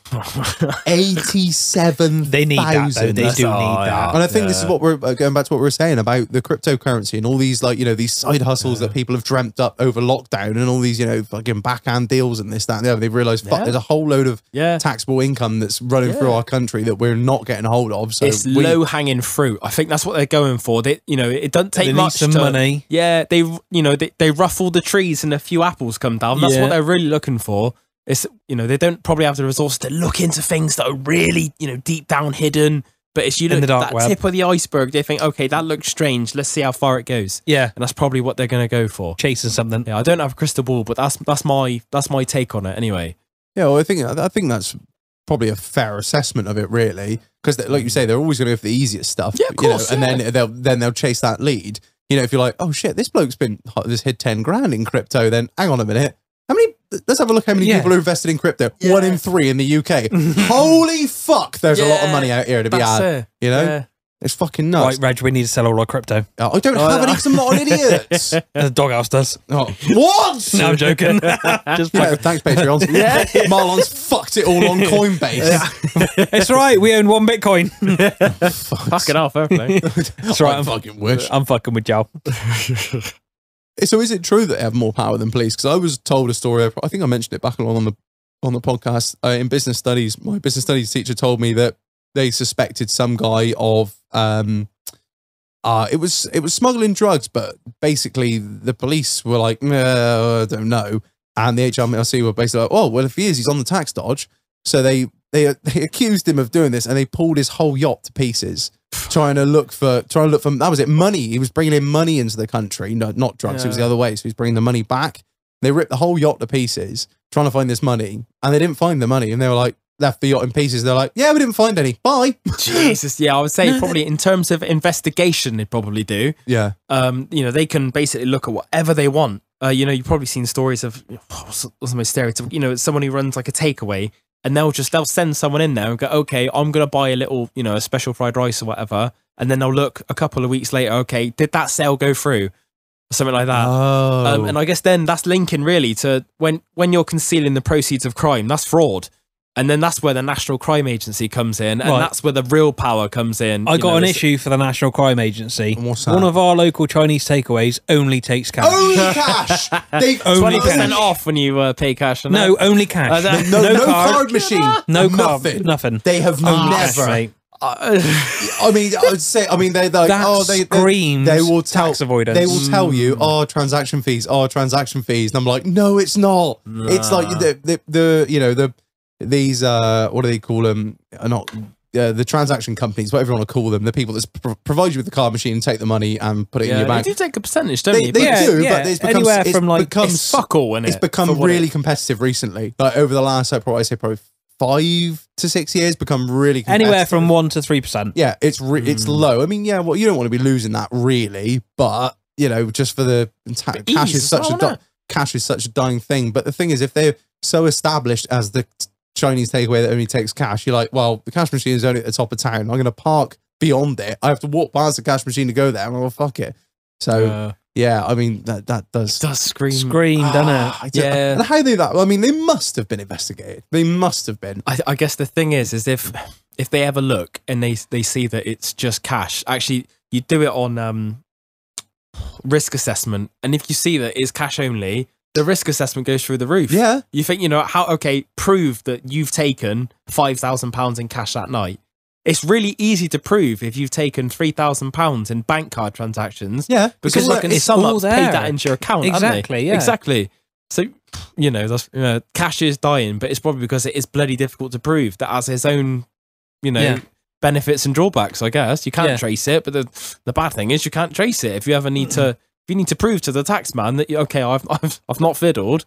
They're If like, you've- oh yeah, all right, show me. And you're like, oh, okay, I'll have to get every single receipt Yeah. and a stack of them, Exactly. 4 foot high, and we'll go through every single one. And then it's And if your you- word against theirs, and Yeah. you know I think that's then when it becomes really intimidating that you have to prove against Yeah. this fucking great big. That's it. there's- The burden of proof is on you. yeah, exactly. Not on Yeah. them. They don't have to prove. It's not them that has to prove that you're on the fiddle. You have to prove that you're not. Yeah, And exactly. that's the scary That's thing. bloody scary because they've got all the lawyers. They don't care. It's our money they're spending to try and do you in. Isn't it? Really? You they're know what I like, mean? Yeah. they're like, we'll sit here all Yeah, day, mate. and Like, you know this Chinese takeaway that theoretical one you're speaking of. Yeah. Can they afford this great big legal team? Probably not. No. not a chance. And then then it's quite scary, really. I mean, I don't know. It'd be interesting, wouldn't it? It'd be interesting one day to find out. But yeah. There are loads of tax cases out there where the taxpayer has beat HMRC because they're not as good as what people probably think. But yeah, the burden of proof is on you. It's very difficult. Yeah. So what's the worst shit you've probably heard of with HMRC? Oh, that's a good question. You ain't got to Very name no good names or question. drop anyone in the shit. You No, can be as vague that's- as you want. Oh, probably not the worst, but one of the ones I've seen in my time when I was training was a plumber, and they put 8 boilers, for example. They put 8 boilers through the books. They sold 2 through the books, and all of a sudden they thought, hang on, this don't look right, and they investigated him like that straight away, and then can of worms. Hang on, you've not sold X amount of boilers. You're in shit here. Oh shit. Yeah. Oh, so what? He wrote them off. He You wrote- think, hang on, your lifestyle don't quite add up to that.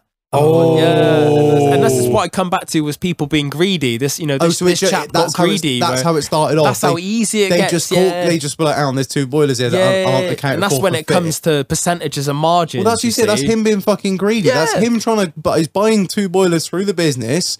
So get the fucking get the as a- cost through put it. Put it down as an expense, and then they haven't been fitted, and then they Yeah. go into it, and they're like, oh right, so you're doing this 5 times a week, then you can. Exactly. Yeah, Yeah, and you look at that on a broader scale. You think, fuck me, that's a lot of money you can end up, being stuck with. Yeah.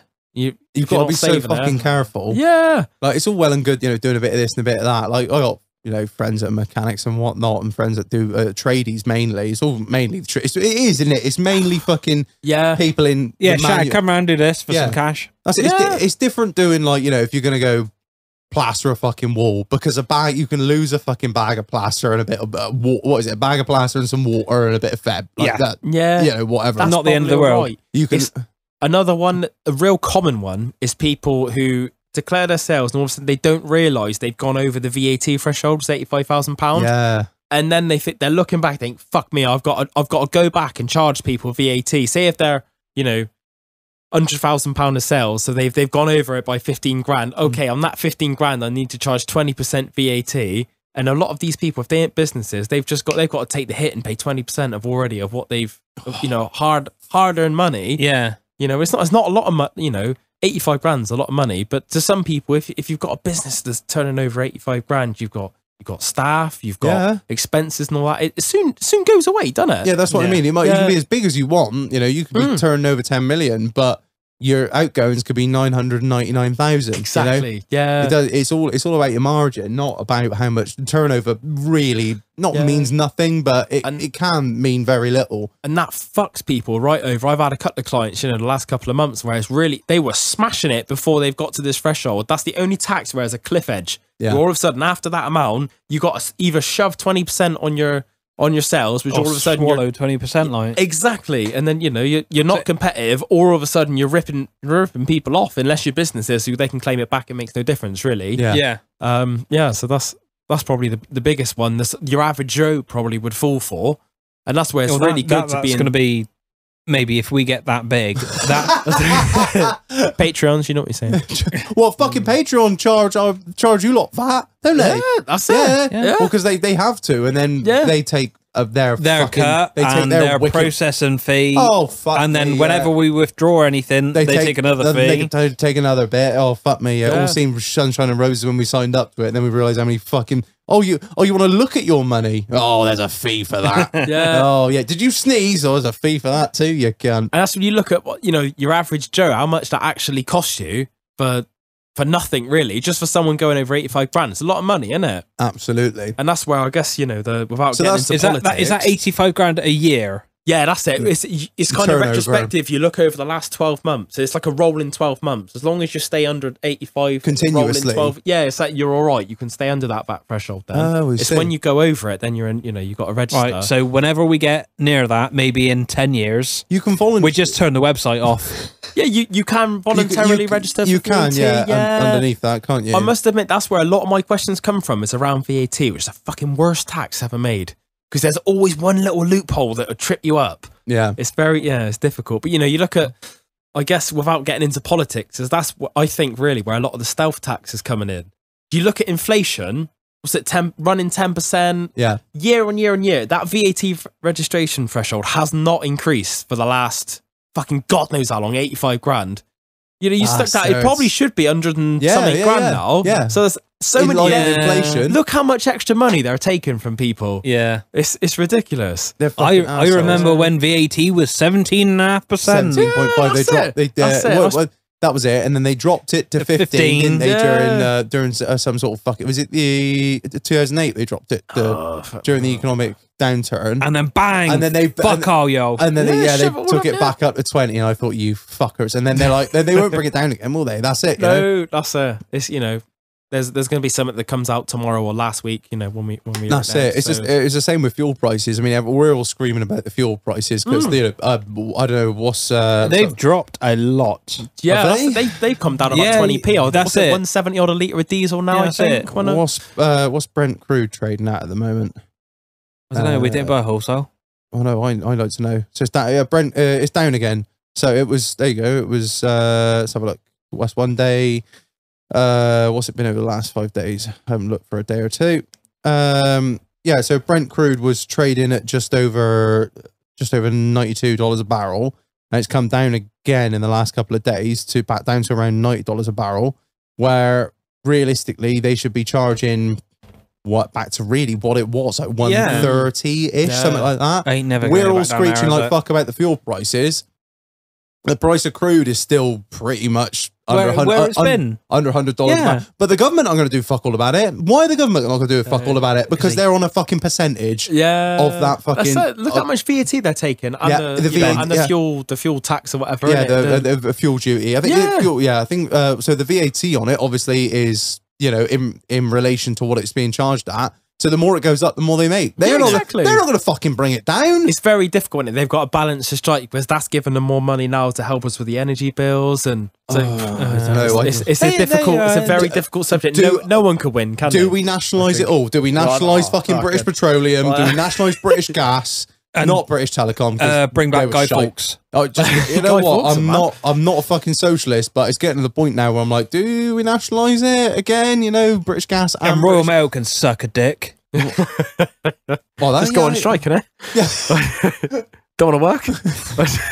Oh, fucking that's going in the work. It's difficult, isn't it? Because I think if you nationalise something, there's no competition. You look at HMRC. One of my clients when I was working for my old firm, they were waiting for 5 months for 70 grand. Yeah, an but R&D claim. Yeah, there's no rush. So how I can't go to if one of my clients was waiting 7 months for one of their accounts, they just fuck off, go to someone else. Exactly. There's no alternative if you privatise things, so it's very difficult. Very difficult. Yeah, I think Venezuela nationalised their fuel. They're one of the most oil-rich countries in that side of the planet, and they nationalised all their oil and their petroleum plants, and they lost loads of money. I was like, how can you lose money? You own all the oil. That's mental, wasn't it? But it's the incompetence of government and bureaucracy. Exactly. That's exactly what it is. Look at I the think that's trains. what Are they a lot- nationalised or are they private? Because they're shit. I think the railway, the infrastructure is nationalised and still owned by the government. But I believe, and I might be wrong here, that the majority of the train companies are privatised now. That's it. Jolo works Look how for wank that is. the king. The Big king, up yeah, Charles. fucking, Yeah. No, you say queen. Shout out Chazza. Did you see that video of him fist bumping someone? Yeah. Some bloke was videoing for a TikTok and he had his fist out as Charles was going along shaking hands, and Charles fist bumped the guy and he was like, Chazza! And he fist bumps him, and I was like, oh shit, the king just fist bumped someone. What a legend. Oh, fucking hell. So on the subject of HMRC, audits. Yeah. What, like an audit by HMRC? Is that what you call them? Tax investigation. Is I that guess what they- is that that would what be. they- is that what they An call it? audit is probably more akin to something I do in my old job. Yeah, Is where you like we're check talking everything's about. right. But yeah, that's probably a more so a tax investigation. But So, yeah, What is same it? thing. So it depends what they're looking into. It's getting, because everyone's like basically working from home now, and they have less and less people to be able to go in. It used to be they'd come into your office, and like I was saying earlier with the chat with the fish and chip shop, they'd put an order through and they'd make sure it gets declared at the end. It can be as little now as if someone's submitted a VAT return, they might want to see 5 purchase invoices on that they've claimed VAT on, make sure that's all right. It could be as little as that. Right. It could be as much as We want to go through the last 5 years of your books. Yeah, we want to Is go that what through. you have to keep? Is that right? That's it. Yeah, it's five- about 6 years, I think. it? Yeah, I mean, everything now is Fucking becoming hell. digital. You know, look at everything that's on. There's a lot of accounting systems now That's where a you. keeper and all the adverts. My filing cabinets at work. Oh, really? They my just God. brimming. Well, because like we've only gone digital, really digital on Zero, and About 20 minutes ago. Oh, it's changed the game. That has really. hasn't Zero's it? Like, incredible. I mean, from our point of view, you just fucking give us a login. We log in. We can see copies of all your inputs. that's They're it. lovely. And you're that like, is. yeah, you're good. Oh, you can Exactly. change this, and yeah, but like, but Before we, that, we were that's- digital in the fact that it was all done on. A type. It wasn't MS even, DOS. No, it wasn't even Excel. Have you got floppy disks? No, I'm not even joking. Right, you'll get this right. Our first ever computer was a Dell we bought in 2001. My boss still used that until 2 years ago. That is no Wow. fucking joke. Do you know How's what? it not died? Do you know why? And There's no porn on that, is there? do you know why? No, That's this lasted is a not, lifetime. That Well, has. still on dial-up. You're not Still on fucking, dial-up, you're not Jack. fucking far wrong there.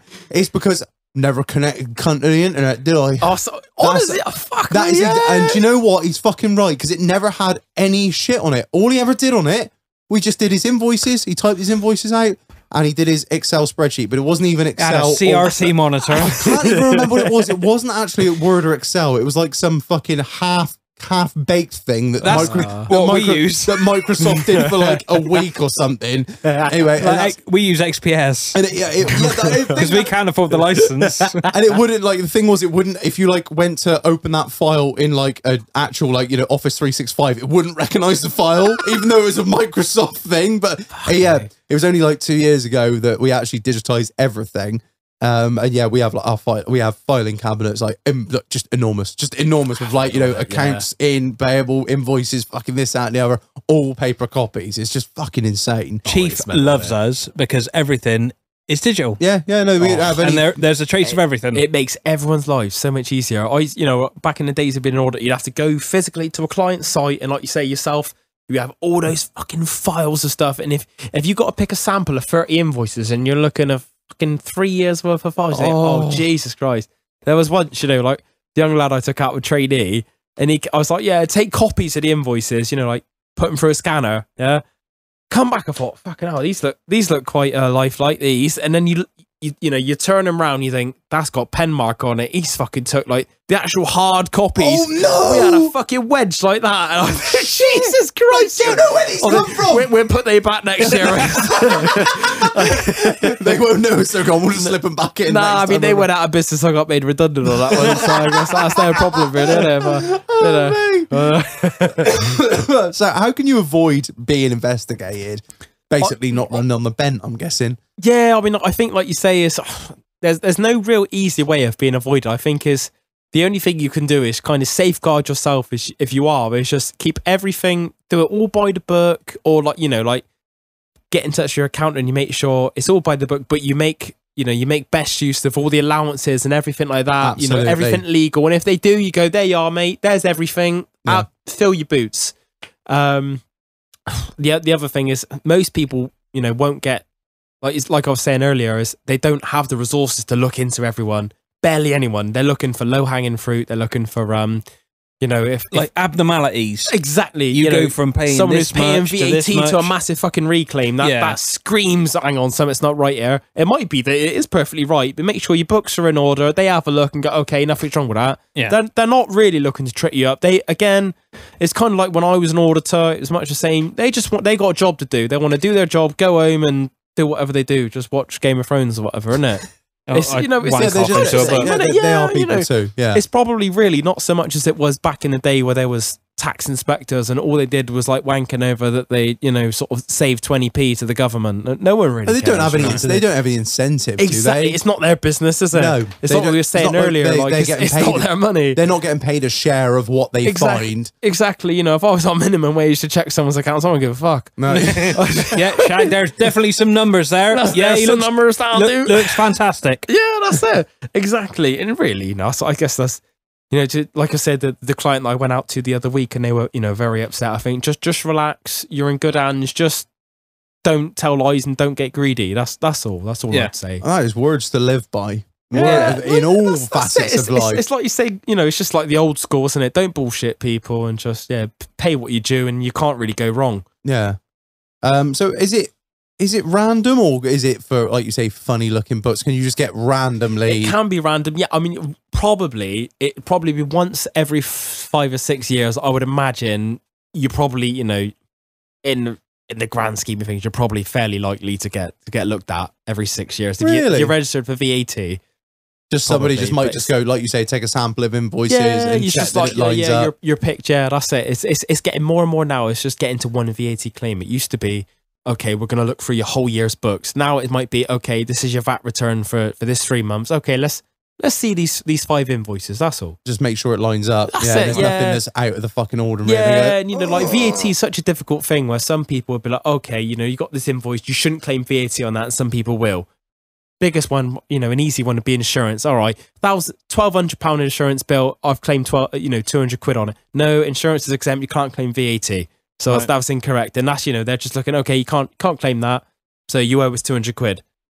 And that's again where your That's your it. So accountant. it's not the end of the world, but It's not your the end of the world. accountant knows that. That's it. And, you know, then it depends on, okay, how you know, have you spoken to them enough where they've said, okay, you know, some people just want to file their VAT returns, don't want to incur a single penny of their accountant. Completely understand, because it seems like you're wasting money, doesn't it? But if you've got someone look through it and they, you know, they would say, okay, you shouldn't really be claiming VAT back on that because you can't.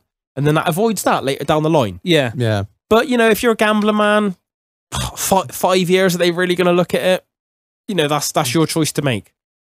Yeah. But then again, if they do decide to investigate you big time and they, like you say, go through 6 years of your books, Yeah, you can get in a lot of trouble. you Yeah. not There's a only lot are you of going to have to pay back the money you owe, but there's probably a fucking fine that comes with it as well. Exactly, And then you'd be yeah. like, great, I've, And you know, it's- all that I've gambled on, Yeah. I'm now got to pay like a fucking whacking fine as well. And I've lost out big time. Exactly, and then it's up to them as well to decide whether that's careless or deliberate. Yeah. Or If they can see a pattern. Yeah, then if it's obviously- deliberate, the fines are a lot more. I Really? can't remember Yeah, off the yeah, top of my I can head. Yeah, if fucking- it's careless, then they're a lot less. If it's, you know, if you're found to If you miss cooperate one- with them, it's a lot less. The It's something just like a penalties and- little a fine that just makes you stings enough to make you think, fuck, don't get that wrong again. Kind Of thing. Exactly. Yeah. You know, like I think like the easiest thing to say with that was like the COVID claims for the self-employed.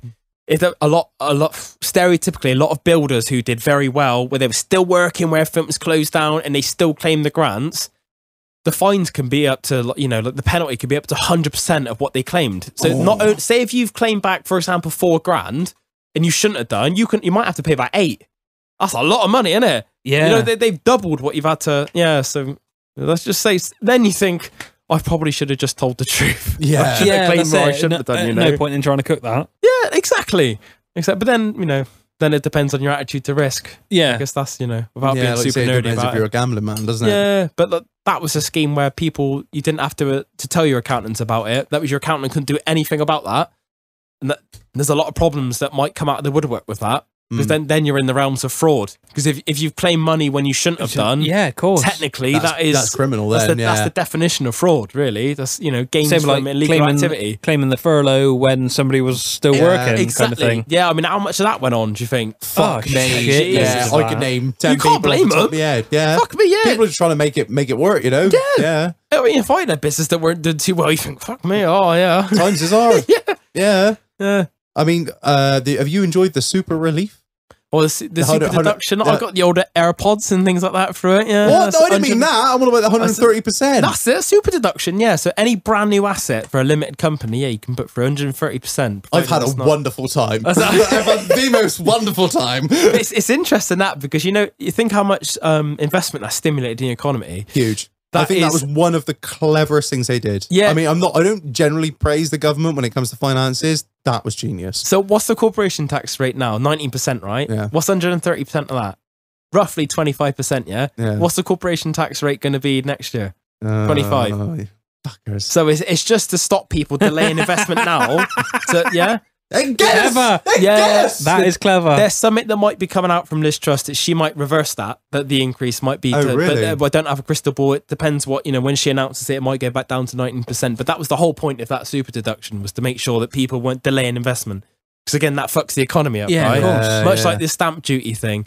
It's, if, you know, you typically... If you want to people talk about move out delaying to- investment, so like I said, I've ordered a new works vehicle. I've put a deposit down on it. I am still waiting 15 months. Now, if I don't get it before April, I don't get my super deduction. Yeah, that's the thing, isn't it? Like you think actually the tax policy and things like that. Honest to God, if it doesn't get here by April, then I'm just gonna have to walk into a dealership. Yeah, some cunt's getting binned off and something else getting bought, isn't it? Yeah, and then they're fucking. Not only is I'm losing out on that, but dealership don't give a fuck. They've got no interest in what I'm doing, but what I will do is go over the fucking road to the next dealership and buy something straight off the lot on March the 31st. Sign it now, quickly. Make sure it goes through. It is dated. Yeah, exactly. Right, good, sweet. There we go. Just a job. Thank you very much. They don't mind backdating things now and again, Yeah, allegedly. Allegedly.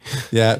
Just hold on to that car for another 2 weeks and we'll register that on a get the new plate 72. Thank you very much. That's it. Yeah, I know the one. Well, not fucking born yesterday, was I? Oh man. So I want to ask a little bit about cooking the books. Cooking the books. This is referred to in just about every American TV show I've ever watched. Like I was all about Breaking Bad and those. Like, cooking the books. What is cooking the books? So really, it's I guess that cooking the books, window dressing is making things look better or worse depending on what you want out of it.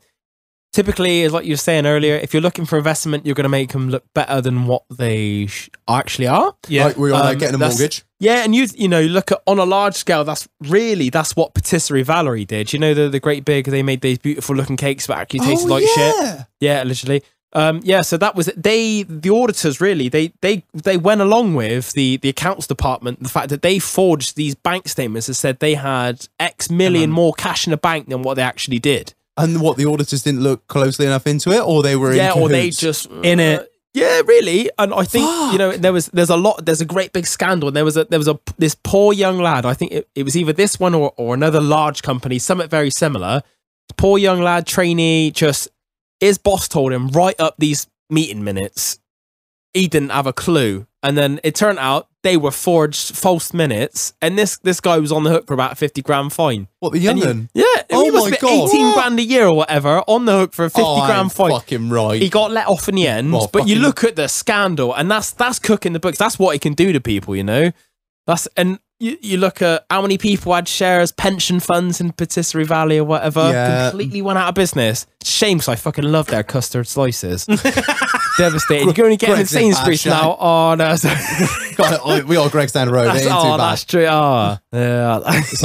It's like trash patisserie. It's like fucking Audi Patisserie Valerie. Or you look at it the other way, where you were saying earlier, you don't want to pay as much tax, right? Couple of cash sales through there, couple extra purchases through there, less profit, less tax. Yeah. Like you say, it works both ways. It works both ways. Depends. Then that's when it comes to, if you're looking at it from a risk point, if you're okay, what does that person really want? Are they looking to buy a new house? Okay, they're probably going to overstate their profits. Are they just happy, tick along, don't want to pay any tax? Okay, they're probably going to understate them. How do you think we got this lovely place? I mean, what? Yeah, 15 swimming pools out there. I can't believe it. All solar powered. That's also yeah. In fact, this single car garage is actually a triple car garage with like a shag pad on top. No, I'm joking. We're a scum. We could build like a little plinth at the top. Have you ever had to go in and right the wrongs or fix stuff? No, not so much. I think sometimes I've had a look and I thought, I see it, and then all you do is, that was when I was training, and you kind of just, you have a money laundering reporting officer or your boss, and you go, look, I don't think that's quite right, and you look into it. Lady who trained me years ago, she said she went to a car dealership and they had two different systems. They had one system that they showed the bank and another system that it showed the taxman. And it was, she uncovered it. So someone who was new said, "Oh yeah, we don't declare that one. This is the real system." Oh my God! And so she found it, and she went back there the next day, and they closed up. They're gone. Yeah, gone. Yeah, so it's out there. That sort of thing happens. Wow. I've got a friend who's I'm not going to obviously say his name. His old man, he works in, I don't know I'm not going to say exactly what it is, but yeah, he kind of works in sort of personal healthcare. So kind of like sort of, what do you call it, osteopath, chiropractor stuff. Anyway, it's aside from the point, he has it's all cash. All of it's cash. And no, to be fair, like Does he know that Chinese? I see an osteopath, and only up until COVID, she was all cash. No transfer, no check, no nothing. It was all cash. And it seemed like a lovely woman, and I've no reason to believe that she's on the fiddle. She was, but anyway. So my mate's old man, he literally has 2 books. He has one that is one that says accounts, and the other one that is literally written on the top. It says fiddles.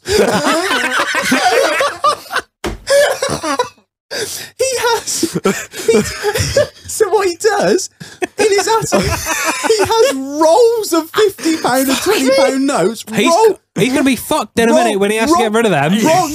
Rolls of them in shoe boxes, and he gives them to his sons like every year, and he says that's a gift. And what he does, he gives them to him, and then they pay it into their bank, and then the bank go, "Where did you get this from?" It's like, "Oh, it's a birthday present from my dad," and he does it once a year. And then he gets him to set up like a standing order with his old man for like £100 a month. And then if he said if they ever get funny, they just say, "Oh, well, he borrowed some money off me for a car," like, or whatever. I don't know how it works, but I think his old man. Imagine all the people on the fiddle now, because the £20 and £50 paper notes. Yeah, that's it. Old Charlie Boy's going to get. Yeah, what are they going to do? The thing is, they're going to be phased out. So like when they no, there's a stop. Is there actually? I thought they were just... No. Are you sure? Right, the old 20s and 50s. You say old ones, you mean like the ones I got in my wallet right now, the plastic ones? You want about the paper ones? The paper ones. Oh, yeah, we knew that. Yeah, but no, what I'm saying, like but they've just started to amp that up a little bit, yeah, because they're stopping in a couple of weeks. Yeah. So imagine the idiots that have got a stack of those. There's going to be a lot of excuses being told to a lot of banks. Shag's got 20 grand there. Yeah. Oh, sold a car. But a lot of people selling cars at the moment. And that's where the term money laundering comes from. You know, you look at the old fucking mafia, and that's why they're literally buying laundrettes and stuff and putting the money as legitimate sales through there, paying the tax on it. But that's legitimizing the income then, and then they can bank it. Yeah, and that's what you want to do is buy a cash-based business, and then just slip your money in through there. You know, and that's what our end. You look at taking a cash-based business on as a client. The risk like that's through the roof, and that's when our checks come through to be as part of, as a chartered person. We got to you got to consider that on it. Yeah, that's it. You know, but it's the 21st century. There is no need to only just take cash anymore. No, the only reason you're taking cash is, in my opinion, of a certain reason. Yeah. Oh, Jesus. Because from like my point of view, it's really, it's easier to take card, mate. Everything's digitized. Oh, Christ. Everything's recorded. You can't lose anything. Yeah. It's perfect. Yeah. Well, what a pain in the ass, isn't it? Like, I find you go somewhere and think, oh, cash only. I don't carry cash anymore. No, that's it. What a pain in the ass it is. I might have a £5 in my fucking wallet, but that's about it. Innit? The old £5 money, £5 cash, that's about it. Yeah, no, it's a right pain. You just think, Jesus Christ. Yeah, but that's, some people make a living out of that and they don't declare it, but something to be said for it. It'd be quite nice to walk around a great big wedge of notes. Yeah, I do miss, like, when you go to buy a car, you take the huge wad of notes with you. Yeah. And now it's like, bank transfer, that's fine. Yeah. There's no excitement there anymore, is there? Just go down to game station and think, here you are. Let's get a couple of games on there. Yeah. 200 quid cash. Lovely that. Yeah, the old Christmas presents rolling in, isn't it? That's it. It's not quite the same as that. You open a card, you got nothing, but I bank transferred you £20. It's not quite the same. Great. And I lose bank transfers easily as well. Yeah, I think that's the difference, isn't it? It just gets subsumed in your bank account, which goes on the old Pornhub subscription and anything. You got it. OnlyFans, all the gear. Shout out, is it Sammy in it? Yeah, Sammy, Bunny, Sammy and Bunny, Big up, young ladies. That's it, yeah. Raising a glass. That's raise a glass, yeah. Doing the God's work. God's work. That's it. Declare your income. I think I saw a client before on that. They made fucking shit. Ex-solicitor or whatever must have been making about £100,000 a year. OnlyFans. No, honestly, we spoke to Sammy off air about her financials. It's good money, isn't it? Fucking terrifying. Don't you think that says a lot about the male race? Yeah. When you think, how fucking stupid are we? Exactly. When you go to Pornhub, get it all for free. I'm tight. I'm the same. But I defeats the fun, but I can see why you would. Yeah, I can see why you would. I'm Yeah. just too tight. I don't care enough, to be honest.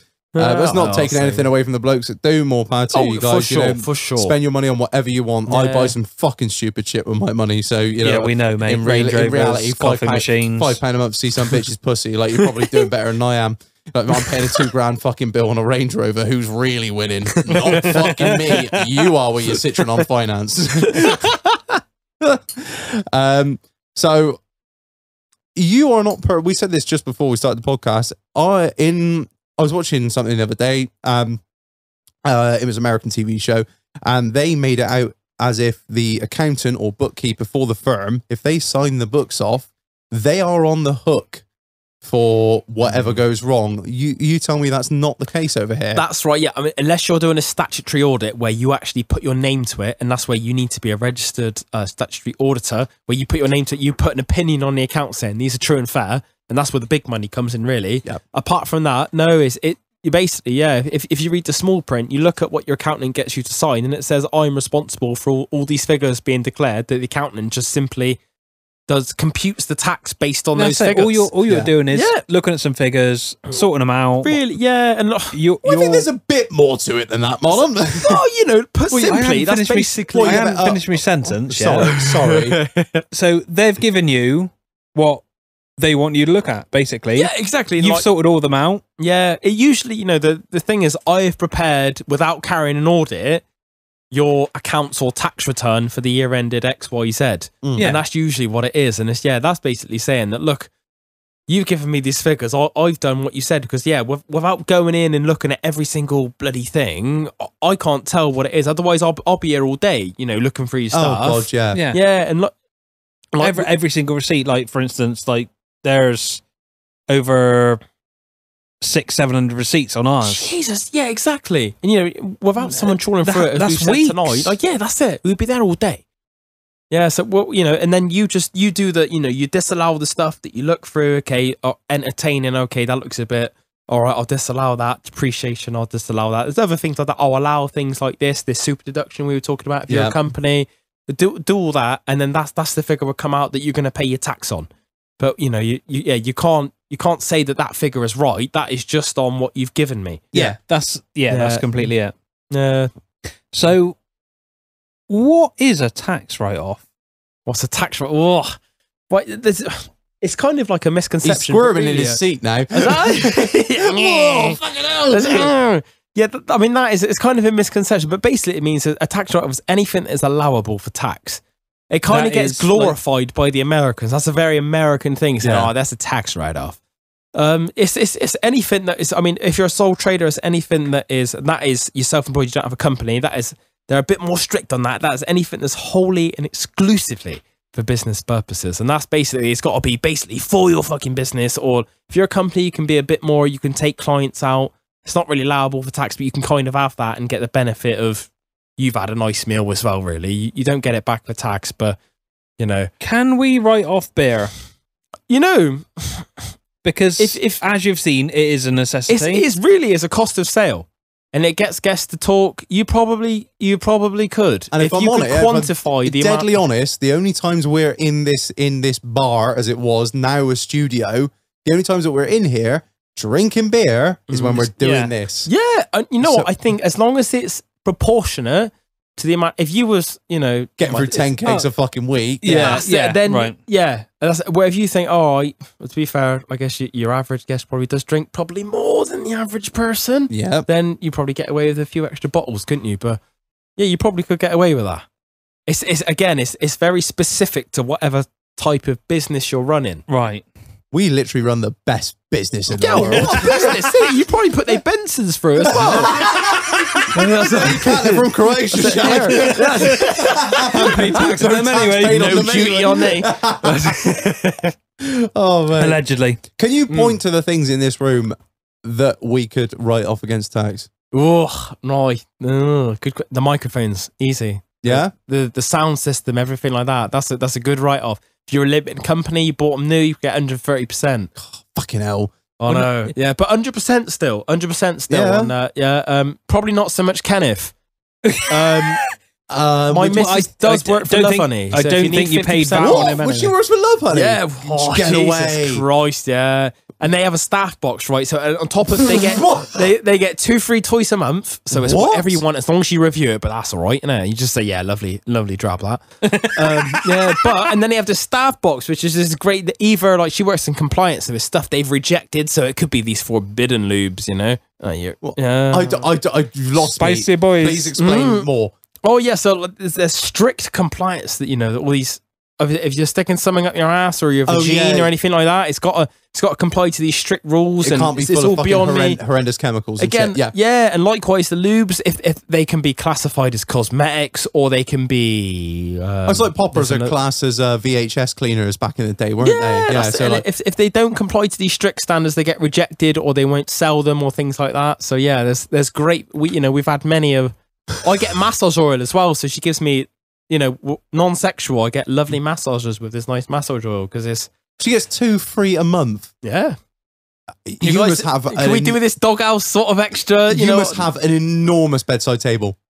You know what? Funny. You should say that, Drive. I'm actually Funny you got a should chest of say that. drawers. Right. So you know, He's I had said to buy another one to put beside the other one. I do have a bedside drawer, but the problem was this was a time when I went to I was saying about I went to Barbados. Yeah. There was a time where things weren't so good, and I had to change the locks because the old ex was trying to get in the house, and it was mine. Blah blah blah. You know, no hard feelings. But what happened was my mum sort of, you know, they came in while I was on holiday, and they're like, oh wait, you know, we're gonna clean the house, make it all nice for you for the new year. No.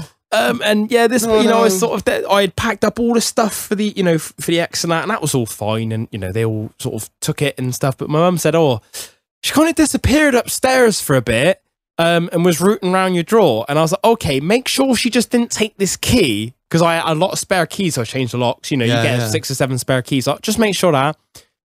I said, yeah, this was happy hour in Barbados in this pier, and it was about 8 rum and cokes deep, double rum and coke. So I was quite intoxicated. Didn't think about the repercussions. So yeah, Mum, look at these. Look at the second by my bed, the side I sleep, second drawer. There's a thing. Just make sure she ain't taking the keys from there. Of course. Great big Love Honey. There's the old beginner sex toy things, and she must have seen all this shit let out. Oh, I think fuck me. My God, that's an innocent young boy. Butt plugs aplenty and stuff like that, you know. Butt plugs Oh, the furry Yeah, tails. that's yeah. Butt plugs are plenty. Oh, that's done me in. So yeah, that's yeah. Oh, so what could we stretch to be a tax write-off? You stretch, or again, like you say, if you guys are technically, I guess, a partnership, aren't you? Not a company, so it gets a bit more. We'll leave company talk off the podcast, but Right, something's happening to try and make this more official. so you can stretch a lot more if you're a company, Right. The fact that When you say company, you so mean that is you have to be limited. You have to have shares, Yeah. and that is if you are not that, it has to be wholly and exclusively. So then it has to then be a percentage of business expenditure. If it's not, so like, you know, your classic one would be your phone contract. If you're a sole trader, you could say, okay, 60% of my phone contract is probably for business. If you're a limited company, it doesn't matter. You can have 1 phone per employee, and that can be tax deductible. That's all right. But then also, when you go limited, your books are more expensive. yeah, and they're also viewable on company's house. that's fine. I've never had a problem with that. Yeah, like it's just- people, like It's that balance, I guess, isn't it? Like you get the benefit, all the benefits are limited, that it don't come back. If it all goes to pot, you go, okay, it is what it is. Me and the business are separate in the eyes of the law. Yeah. And you just think, fuck, you know, shit that, but That's you what kind of left it. literally Yeah, what it means. Limited. It exactly. is Limited liability. Yeah, That's it. That's exactly what. It's, that. yeah. I suppose. Yeah. What's the easiest thing you can write off? Yeah. I mean, what's the hardest thing to stretch? I mean, you know what? Funnily enough, one of the things is vehicles. Some people really do try and put through. I've seen some people try and put through. Yeah, the old. All right. So this person, they used to years and years ago. They were a van company, a little bit shady, probably on a couple of old investigations. Yeah, And there was- the allegedly. van place on the side of the A road. I but know the ones. Sat in stock was a Maserati, a Ferrari. The Ferrari was okay. listed on the website for sale. that cunt was in Spain in his house. No one's gonna buy that. Do you know what I mean? That's that in stock. Is it one of those ones that's like listed for about 200 grand over the overbooked, like. overbooked? That's the so it's one. never getting sold. Yeah. Well, I'm just driving it to test it. Make sure it's all right for the customer, whoever buys it eventually. Sometimes you just have to look back and you think you've got some bollocks on you putting that on through. Jesus. But well, it's for sale, it's for technically. sale. Yeah, and again, that's where you look at, if they, That's if your they grey get looked area. into, that's your grey area. That's it. And depends, if you got massive nuts and fancy taking on the tax man, all credit to you. I'm not going to back you up, but you can all you want. Yeah, you do. I'm there with my pom-poms in the background, but I'm really... So when you say about percentages, when it comes to things that are allowed through the business, so for instance, let's take this packet of fags, right? Let's say, for instance, imagine in a crazy world where we could claim tax on these fags, claim back against the business. So let's say if I smoke 10 of these here and I smoke 10 of them after we finish recording and we're just dicking about, would I be able to write off half of this packet? We'll put down half of this packet against tax. I think probably if you had CCTV in there and you could, if they ever looked into it and you claim that, look, I smoke 6 fags or however many, and I smoke exactly half a pack of fags per podcast. Look at me. Yeah. Look at the CCTV. I can prove it. I don't really think they can argue it. But it's very, very difficult. I mean, and that was just a for instance. Yeah, like, and then it comes down to, okay, how much are you willing to argue? Yeah. A lot of people, I just advise, okay, go for the flat rate. Like this use of home as office is £6 a week, £312 a year. Some people kind of want to go, okay, I spend way more than that on my energy bills, and that's probably going to become more of a thing for next tax year. Okay, but how do we argue that to the tax man, saying that, okay, my energy bills are $3,000 a year. I have a 6-bedroom house. One of my rooms is solely for business. Of that, I spend 15 hours a week or whatever. Yeah, and the square footage of it is this. Therefore, this much of my entire floor space is being used. This much of my heating bill is being used to heat this square footage of the house for this many. It gets down to after is that, it really fucking worth it? Is it probably end up being £6.21 a week? You think, all right, am I really going to argue that? And when you're not being funny, you got to go through all that, and then you've got to work it out. It probably costs them more for you to go through all of it. Yeah, like, I mean, I'm happy to do the sums. I mean, it's one of those. The fact that all these round sum allowances, okay. Before that, it probably wasn't worth doing. Next year, it probably is going to be worth doing when everything doubles compared to what it was this time last year. Okay, we probably will have to do that. Fair enough. But before that, it's just not worth it. No. Yeah, I'm just surprised that I could possibly claim back for fags. That's really interesting. I mean, we're so small, we could just give it a go, Marlon. We could just try. You told the chief. I ain't getting involved. Again, that's what I bought 200 Bensons. You got some nuts on you if you try it, but fuck it. What have we got fortune favours a brave. What have we got to lose? They just say no. Exactly. It's not like I'm taking the piss. It's about 20 quid to bang a camera. If we live streamed on Twitch, I'd be like, right, you follow my Twitch, Shag. Darts players again, probably. You look at that. How many pints does it take to settle someone's nerves? Exactly. Well, they don't do that anymore, do they? I'm pretty sure. No, exactly. Back in the day, they're all health. You could smoke and drink while you were playing fucking darts. Yeah, but I'm pretty sure there was a famous case. What's happened to this country? Yes, they did. That's true. It wasn't Wolfie, was it? It was. It might have been Bobby George, to be fair. I don't follow darts. The one of them tried to put it through, didn't they? Dad told me this. Yeah, that's true. He did, and he said that he needed a certain amount of pints to steady his nerve to play fucking darts. And I think he got it. I will look that up in a minute, but I'm 90% sure he got it. He claimed back all his beer, and he's practicing as well. Yeah. So you say he's down the pub practicing. Yeah, practicing. Get all his pints. Get on. Yeah. We could do that. My shop you can get it. We'll claim back all our beer we drink down the pub, and we're practicing our social skills and our interview and our conversational skills. And then what have we got to lose? And that's where the lines get blurred between accountancy and legal then. Yeah. And then you're looking at, okay, do I need an accountant or do I need a lawyer? They're both about as expensive as each other as far as I'm fucking concerned. We'll both rip you off. It doesn't matter.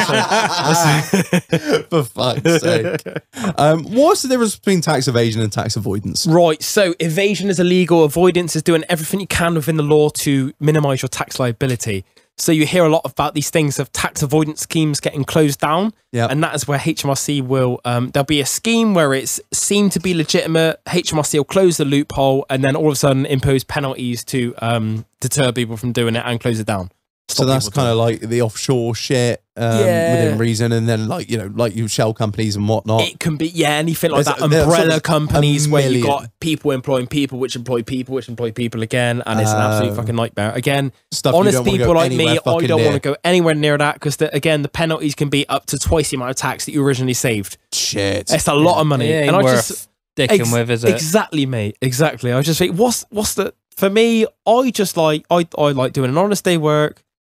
I like to, pay as little tax as I can, but pay what I know. Yeah, I know is Well, right. yeah, that's it. What Sleep you know at is night, right. go out, go out with the missus, go out for a nice meal, and just fucking chill, rather than Constantly fucking going. constantly be fuck all, worried. constant look over my shoulder. What's the point? Yeah. I'm sure we probably all did a lot of that when we were younger. I think as you get older, what's the fucking point? It's not worth it. No. You can't put a price on just being able to sleep at night, Nah, really. peace of No. mind is Yeah, priceless. exactly. Yeah. It really is. What's the most common financial mistakes you've seen people make when starting a business? Starting a business. Whoa. You can take one look at us and be like, right, you pair of idiots. Lots of people put through, if you're a sole trader, lots of people put through their own clothes and like fresh Nike Jordans and things and think What? like, yeah, like they tried to put through like their own things. So, oh, that's uniform, that's my business. Okay, but there's this whole thing of duality of purpose, which is, okay, you can wear those Nike Jordans out on to do your bricklaying. You're also probably going to wear them a night out. And you can't have both. It's so like, Right, so you unless can it's- have unless studio it's- shoes. That's unless that's for safety, still hard toe cap, and probably likelihood is you ain't gonna wear they on a night out. No. That's a lot. Yeah, a lot of people make that. Another big mistake which costs people a lot of money is not speaking to their accountant before they make a big business decision. So if they think, okay, I'm going to sell my business, I'm going to sell X amount of shares, there's this thing called substantial shareholder relief or entrepreneurs relief or something like that. And you can essentially save a fuckload of tax if you do it right. Some people sell the wrong amount of shares or hold on to them for 1 month too little or something like that. And you can pay tens of thousands of tax way more than if you've just spoke to your accountant and said, okay, Shag, what's going on there? This is what I want to do. Yeah. But I think Guide that's because, me, almost. some people I think are terrified of picking up the phone and calling their accountant because they think they're going to get slapped with a bill. And if you're going to get slapped with a bill for picking up a phone, you're with the wrong accountant. Yeah. You're the wrong sort of person. I wouldn't want a solicitor that did that. And I'm an accountant, so I don't think, why should anyone have the same? Yeah. As, with their accountant or solicitor. It's not right. It's a really good ethos, I think, because Yeah. there's a lot of fucking firms out there It's wrong, isn't it? that are willing to like £30 an email. Yeah, Or 100%. fucking minimum £10 a phone call and then 2 minutes, £2 a minute, like every for how long you're on the phone. Yeah, and you'll get that. Jesus Christ. I remember back along when I was obviously looking to buy my house, and of course I was in a confusing I don't know, state of not employment. What would you call it? A confusing state of earning was what I was in the business that I'm in. I think MI7 doesn't want to Fucking- disclose everything. Yeah, Basically, the bank 10 took- grand a hit. Like. The banks took one look at my fucking books and were like, no. And so I had to have a long meeting with my accountant, this, that, and the other, and they'd do this and do that and do this and move all stuff around and make it Cooked all the books. Well, no, I wouldn't say Yeah. cook the books, but they made it look as good as it was. Cooked them. Made it look as good as it could be. Because if you looked at it one way, it was shite, and one way it was good. It was very confusing. And I was like, sweet, okay. And then handed that to the bank, and they're like, oh, right, yeah, brilliant. We understand it now. And then I got a bill for £600 for just like literally. And the thing is, I'm on the phone to, like, as you were on about, bless them, some, apprentice or whatever. And she's like, yeah, no worries. I never got actually hold of my accountant, but then I get a fucking bill for this Yeah. much money. And I'm like, okay, I can guarantee you didn't pay her that fucking No, money. exactly. And I can guarantee she didn't do that much work, but yeah, I still get a bill for it for just trying for the fucking my own accounts. Yeah, Like yeah, my yeah. own accounts. But Yeah. and to get a print off of that and to, yeah, but it's well, anyway, we're not with them anymore. So say no more. No, it's difficult, isn't it? Again, it depends on the value of the ad. If they're saving you fucking thousands and they're really proactive and they're on the ball, they probably deserve that money. Yeah, fair you enough. don't mind paying that. that's Some different. people literally, like, I have a mate and, like, He's with me now, but he used to, every time he'd ask his accountant to do something, 600 quid. No, He's done fuck it's like all. a minimum. Yeah, just like that. And you think, fuck me, I wish I charged that. You know, He's one of those cunts that just like, I don't bill for anything less than this yeah, much. that's that. You know, and that's not, you know, I don't No, agree with that. You can't do business I don't like agree that. with You can't do business like that. I like, It's you the do business 21st with century. people, don't Everything's you? Yeah. moved on. Yeah, exactly. You know, how much information is out there on the internet? And, you know, I think Yeah. times are coming back round. I think in the my old man always told me in the sort of 80s and early 90s, the business was all very personable. You got to go out on all these fucking great days, and you know your rep would take you out here, and you go off and do this and do that. You get loads of free shit, and it was all personal. And then it all became very sort of distant and over the phone and email, and people thought, well, we don't even need to see our customers anymore. We can just email them, and we can fax them, and we can ring them, and we don't ever need to see them. And I've noticed this shift, I'd say, probably in the last 5 to 10 years, of it becoming a lot more personal again. yeah, Of I like think that. it's fantastic. Instead of just picking Yeah, up a that's it. phone and Like, yeah. you don't actually get hold of the bloke you do business with. You just like, I'll leave a message for him and he'll send you an email. And but nowadays it's very much, I'll come round and we'll have a chat about that over a coffee. And Yeah, that's we'll it. do Come this. round for a coffee. And It was I- like meeting Tinderbirds back in the day. Like, I saw this fantastic podcast. Like, well, there is no other podcast but this one. Other podcasts But are it was available. the other Yeah. podcast, but it was literally like, you know, you the girl that you like. All right, just meet for a coffee. No questions asked. Come for a coffee. It's kind of the same for a client.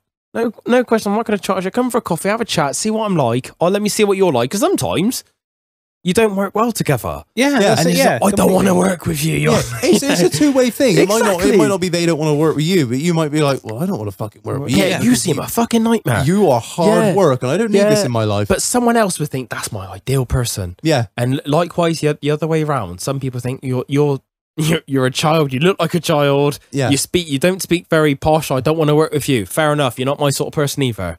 yeah. Yeah. You know, it is what it is. Probably, you know, the same as yourself with the motor trade, I guess, Marlon. Is Luckily, I don't get too involved with customers Oh, that's anymore.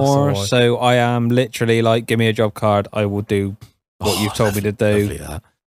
Whereas, like before, I dealt most of the time with customers, Oh, really? Oh. booking them in, etc. And sometimes, like, there's someone with a shit attitude, and immediately I do not want to work on your car. Yeah, that's it, isn't it? You just think, It's not worth the time, the effort, the fucking headache, because I know you're going to be a pain in the ass and come back because your valve's not like a quarter degree to the right Oh, side. and they know more than you, don't they? Always. I've had that when I've been training. They know more than me. If it, fuck me, why didn't you go and train for the last 10 years then?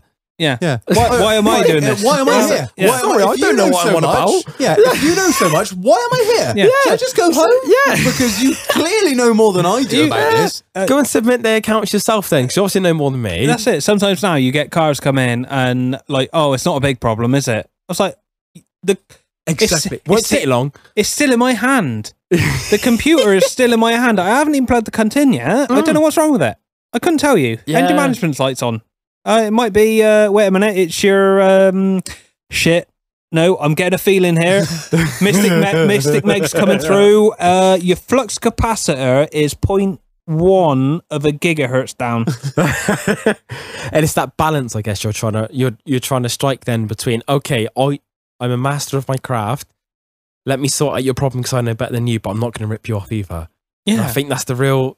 If you can hit that sweet It's spot, I think such you're a offering a fine line, very yeah. good. You're offering a good service. That's it. And I think that's Like- what you're trying to do all the time. If you're dealing with people, that's what That's what We've I try to strike developed myself. like a really anyway. good reputation. Like we have people bring their cars down from different garages, etc. Oh, bloody Now- hell, that's brilliant. Just because like we ain't gonna rip you off, Mm. and I don't want to be a big-headed asshole. You but know a fucking lot, Marlon. You No- are an incredibly skilled and intelligent mechanic. 90% of the time, I will fix your shit. Mm. And I think you can still make a bloody good living by not ripping people off, doing a bloody good Just job, a bloody doing a honest fucking life. honest day's Yeah, work. And that's the sort of people I want to deal with, and that's how I want to deal with myself. I just think I can make a bloody good living, but I'm not going to rip you off. Yeah. It's a But you look at other people I've worked for in the past without being rude. It's Another school. Yeah. triple what Yeah. I'd charge for half the amount of effort, and it's- they're probably not up till 2-3 o'clock in the morning doing stuff that I might have done to make sure that they Exactly. don't yeah, get but that won't fined be or whatever. forever though, will it? That's This it. is how you get, not I say get started. You bought yourself a running firm, but you know you have to put in that kind of work Yeah, for the that's first few years. I mean, Yeah. anyone that runs a business will know that's how it goes. But it won't be like that forever. And in a No. minute, you'll be able to put that ethos onto everyone else that is under you. And as long as that carries on, then you will sort of mainly be sort of steering the ship, as it were. Just like Jesus, you know. That's I suppose the dream, really, isn't it? Yeah, I guess the thing is, of myself, I'm so grateful for everyone who puts their trust in me, saying, "Can you do my tax, Karen? Can you?" Yeah, bloody hell, yeah, of course I will, and I'll bloody look after you. You'll be all right. You know, that's what I've always tried to go for, and that's what I'll always try and keep it going. That like you're in safe hands, but I'm so grateful that you've chosen me.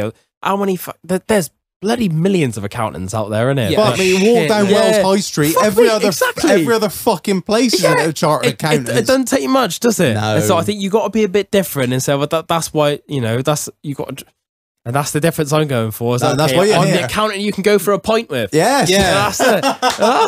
That's it. That's the USP. That's it. That's it. And I'll outwork any cunt who's out there. But like, I love it, man. I want you to clear up a little argument I've got go for it. before we finish. Now, I've always been a cash buyer, not like physical pound notes. A cash buyer. I will try and buy. Myself and my partner have not a disagreement over this. She is. We. I don't know how to put this. I will pay for something outright, just outright Okay. all the fucking time. If I'm buying a car, if I'm buying windows, if I'm buying a kitchen, if I'm buying flooring, I pay for it outright. There's money done. Just that. No. Marlon, well, so I flip it around. Marlon will put it on. I'm You're not right. saying, If it's a car, if it's a whole kitchen, I don't know what the fuck we're listening Jesus, to. I know. it's Brazza getting- special. This is. but like a fridge, you bang it on 6 months interest free. I just can't. Why wouldn't you? Because I hate these parasitic. I call them parasitic drains on your income. I'd rather have that out the way in one go and then move on. But that money is better off in my account than it is anyone else's. Yes, but it's not like you're making massive amounts of interest on No, it sitting not there. anymore. No. No, But but you're not 6 going months, to. it's 6 months interest free. I don't give a fuck. But the problem, I know, I mean, it depends how you work, I think. I know too many fucking people that will buy a fucking sofa or a bed or a television or a fridge. All on tick. All on fucking tick. and that's fine. You know, if that's the way you want to live your life, that's fine. And I take nothing away from people like that because you might be in a financial situation where you can't afford to buy these things outright. And that is absolutely understandable. But what really fucking riles me up is these bastards that will buy all this shit on fucking 0% and they'll still be paying off a sofa or a TV or a bed or a fucking or a what the fuck ever or a piece of garden furniture. Jesus Christ, you can buy anything on finance now. Like, you can buy Anything, car parts, intercoolers. You can buy something on eBay. Snap on, innit? Yeah, Snap-on's always been on finance, mate. That's fine. You can buy anything on eBay used and pay in 3. Like so essentially Oh, that Klarna, innit? is yeah, Yeah, Klarna. Yeah, exactly. Look at all the problems people have had with that lately. Don't And- use it. and the problem is But like, Such a- if you're buying, they'll fucking get rid of it before they finish paying for it. So they're Yeah. paying for something they don't fucking have anymore. And I don't know. I've always been, if you can't afford it, don't fucking buy it. That's how I work. that is how I was brought up. But we're now, again, as I've said, in the 21st century. Like, if someone wants to offer me 6 months interest free, fine. I'll set up a fucking direct debit. I can't do it. I Stand and order. Like, It's a balance I think you've got to strike. The general rule of thumb I go for is yeah, this is what I want to know is your opinion. We can sit here bickering all day. I think the length of credit you take has to be equal or less than the lifespan of the thing you're buying. of course. Like you say, the fridge, I think if it's, what's the average lifespan of a fridge? It could be fucking God knows how long. It's got to be way less than that. A car, 5 years or whatever. You look at a mortgage, how long people take, 20, 30 years. If you're staying in that house 20, 30 years or the lifespan of a house, fair enough. Where I think people get into trouble is they're buying a holiday on credit. 2 years they're paying that off for, and they've gone on 2 holidays. Consumable items. That's it, and then they're fucked. Then I think that's the real But these- problem. How people get in trouble. These fucking things. Yeah, these little nicotine pouches. When yeah. I went to go buy them, they're on. It's Klarna. Klarna, right? Paying 3, and I'm like, paying 3 months. I will have fucked these away within 3 weeks. What? They're getting in trouble, Klarna, with the FCA saying because they're not regulated. Oh. Probably people aren't probably educated enough to understand that, okay, I've got to pay that money back at some point. But I think as long as people are aware that, okay, I've borrowed £3,000 for this sofa, okay, I have to pay that back, even if it's interest free, but I'm going to get in trouble if I don't pay it back in a year. In that time. You just have to be aware of, okay, the lifespan of this sofa is probably 2-3 years, depending if you know, whatever. Yeah. And then as long as that marries up, I think you're okay. And then again, it's your own personal goals. Okay, if I'm looking to buy a house in a year's time for missus and I've got a car on finance for the next 3 years, that's going to impair my ability to buy this house. Yeah, exactly. Yeah. And anything on finance will impair your ability to buy a house. Yeah, future borrowing as well. And likewise, if you know the time value of money is always worth more now than it is in 3 years' time, just to the way it works. Money is worth less in the future. You know, you discount it for inflation and things like that. So again, that's probably the plus of getting credit, because money is always worth more in your bank account now than it is in 3 years' time, because it gets ate away. And you're always better to have cash under the mattress, cash for a rainy day than it is. Yeah, so it's just really looking at your personal what you want from life, and just looking, okay. I think I sleep easier knowing that the only people I owe money to is the fucking bank for the house. For sure. And other than that, I don't even owe British Gas. I pay monthly. Literally, I pay monthly. They send me a fucking bill and I pay it. I don't give them. I'm not on this direct debit shit where they estimate what I think I'm going to fucking use. And the last one, I guess, is your attitude to risk. Some people think they're very risk averse and they, okay, I want to, some of my clients, they pay the second I send them that invoice, they're paying, paid up. I don't want to have anything like that. I don't want to owe any money. Yeah, some of my clients a little bit bigger. They think, okay, I'll take that 30 days credit I give you or whatever. Yeah. Some, all right, I've probably got to chase them, and some of them maybe 3 months down the line got to turn up with a baseball bat. That's fine. Yeah, that's fine. I don't mind. But it depends, on the person. Some people don't mind owing people money. Some people don't, and I guess that comes down to yourself. Depends what you want out of it. But yeah, general rule of thumb, as long as it lasts for longer than what you're paying it for, you're probably all right. That's it. Like, we bought a fridge, 6 years ago. Always 6 months interest free. Yeah, that's all right, isn't it? It was my fridge is fucked. It was 400 quid. AO Finance, 6 months, interest free. You bang it on the direct debit, standing order every month, and it's gone. Yeah, it's just less of a hit at that moment in time. I can understand it. I always just see finance and everything that leaves my account as like, if it's not bills and stuff that I'm, basically your standard outgoings, i.e. bills, council tax, mortgage or whatever. I just see them as parasitic drains. Yeah, no, fair enough. And I'm gonna say something now that's probably gonna upset a lot of people and people that know me personally. I have a lot of friends that can never understand how I manage to save so much money every month. And that's exactly why. Because I don't owe anyone anything. Yeah. There's nothing leaving my account every month that I'm paying for that, and I'm paying for that, and I'm paying for that. I managed to put a great, probably more than most people, of my wages straight into savings every month. Every month, I just whack a load into savings every month, because I just don't have this. The car is not on tick. I drive a fucking T-Reg Range Rover that's $19.99. It cost Piece me of art, mind. Yeah, she's a beauty, but it cost me £2,500. I mean, it's a bag of shite, but I love it to pieces, and I don't owe fucking anyone anything on it because I don't have car. I don't know. You owe me my fucking black hair back. I don't have car payments. I pay my insurance in full. I mean, yes, it's a fortunate position to be in where I'm able to pay my car insurance in full. If I want something, I buy it, and that's how. A lot of people might have a lot more nicer things than I do. That's fair enough, but is that really bought and paid for? Well, this is the thing. But this is the thing. They have a lot of nice stuff, and then they're like, "Fucking hell, Reg, you managed to put a fair bit away every month." Because like between me and my friends, we talk about finances quite openly. And they're like, "I'm like, well, no, we don't." And this is the thing. And I'm like, well, I don't pay anything to anyone apart from what I use in the house. Other than that, as shopping and shit like that. Awful lot on electric. Every fucking penny I earn, bar what goes out on the standard stuff, is mine, and that's it. There's no, but that's just how I work, and I think there's a lot to be said for it, really. If you're willing to live how I live, and I don't live a frugal life at all. Just book fucking 2 weeks to America, and that's all paid for, because I mean, I wouldn't say I've instilled it in my wife, but I think she's taken a lot of my sort of ethos on with her is in like, oh, well, you know, oh, I won't pay in 3 for that or whatever. Just like, just fucking buy it. And then just, that's it. It's done. I mean, you know, not everyone's in, I understand I might be sounding like a pompous cunt because not everyone's in my position where they're able to do that. I understand. And that, you know, that's not how everyone's able to operate, but that's how I do. But I could live my life a very different way where I could still be making the same money that I am now and really be left with fuck all at the end of the month because I've got, you know, a fucking jacuzzi outside and a brand new fucking kitchen and a new TV on the wall and this and a fucking, you know, brand new Range Rover on the drive, that none of which I can really fucking afford. So I don't fucking know. I'm waffling now. I'm really getting on with it. How irate I'm getting. If you were at some point, like say you were halfway through your 6-month payment and something happened to your job, and you didn't have the funds to back it up, you'd be fucked. Exactly, Molly. Yeah. You know what I'm saying? I don't do it. Again, I'm going to sound like a fucking Tory cunt. It's not because I don't have the money to buy it outright.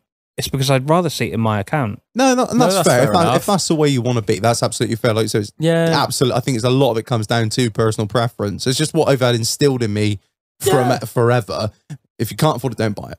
Yeah, and that's just how I operate. But I don't know. If I ever get stuff in finance, I usually kind of make sure I've got stuff in the old account to make sure, okay, I've got at least 6 months worth of those payments in my account. If it goes wrong, that's it. You can make it work. You know what I was saying in my story earlier where I got made redundant in the middle of lockdown? I think, fuck me, I've got a mortgage to pay. I had, you know, whatever, the shopping to pay and whatever, you know, the gas, the electric, the normal bills. I think if I didn't have a little bit behind me, I was very lucky I was in a position to be able to get a job, you know, not too soon after, but not many people are as lucky as me.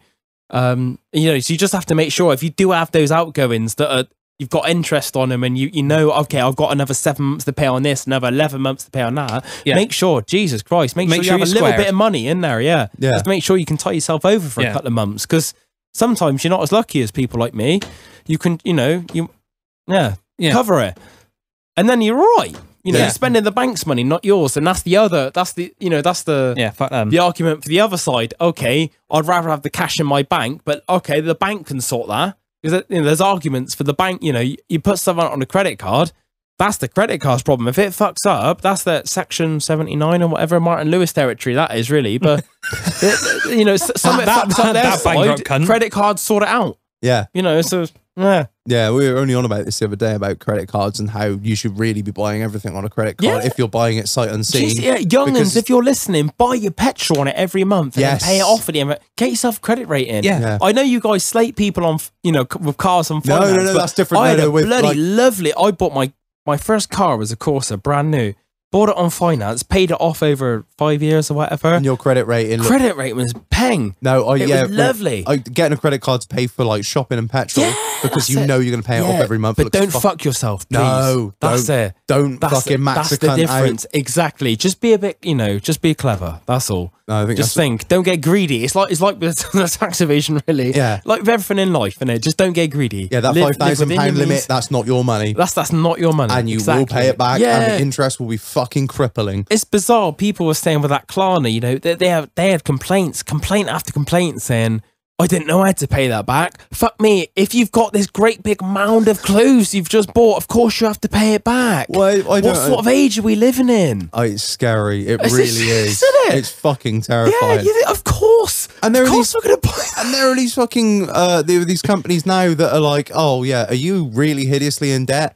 Oh, well, if you are, then we can write off like 60% of it if it's unsecured. And you're like, think, fair enough, but I'm never going to be able to. Yeah. You borrow the fucking money. Jeez. I'm sorry if you've fallen on hard times, you know, and things of your lifestyle, your life situation has changed and you are unable to pay back loans that initially you thought you could. Jesus. That's a different story. Oh, but if you just borrowed a shitload of fucking money and then be like, oh, you mean I got to pay all this back? This sucks. You know, I've had moments in my life where, you know, like I've had to basically fork out my entire life savings to buy someone out of my house to get my house myself. And I thought, fuck me, these couple of months are going to be tight. But you kind of just, like you said, you deal with it. You think, okay, I'm lucky I got the second, let me pick that second job up. But just don't live beyond your means, I think. Yeah. That's the only advice. I'm not a money saver. I'm not an economist. I'm not anything like that. But general simple advice that some people are not lucky enough to be able to take when, you know, they didn't have maybe the influence that I've had on myself, where my parents didn't come with for money or anything like that. They just said, look, don't live beyond your means. Just work hard. Stay in your fucking lane. Stay in your fucking lane. Exactly. I didn't get my car until I thought, okay, I'm fairly all right now. Settled. Yeah, that's Ready for this. Exactly. And it weren't an extra monthly payment or whatever. It's, we're all sorted. That's it. I'm trying to talk Dal into I'm trying to talk Dal. I'm trying to talk Dal into me buying and Marlon into a quite an extravagant car, but it's been met with a brick wall on Dal's side, and Marlon's like, yeah, they're not bad actually. I'm like, well, that's it, sorted. Buy that in cash.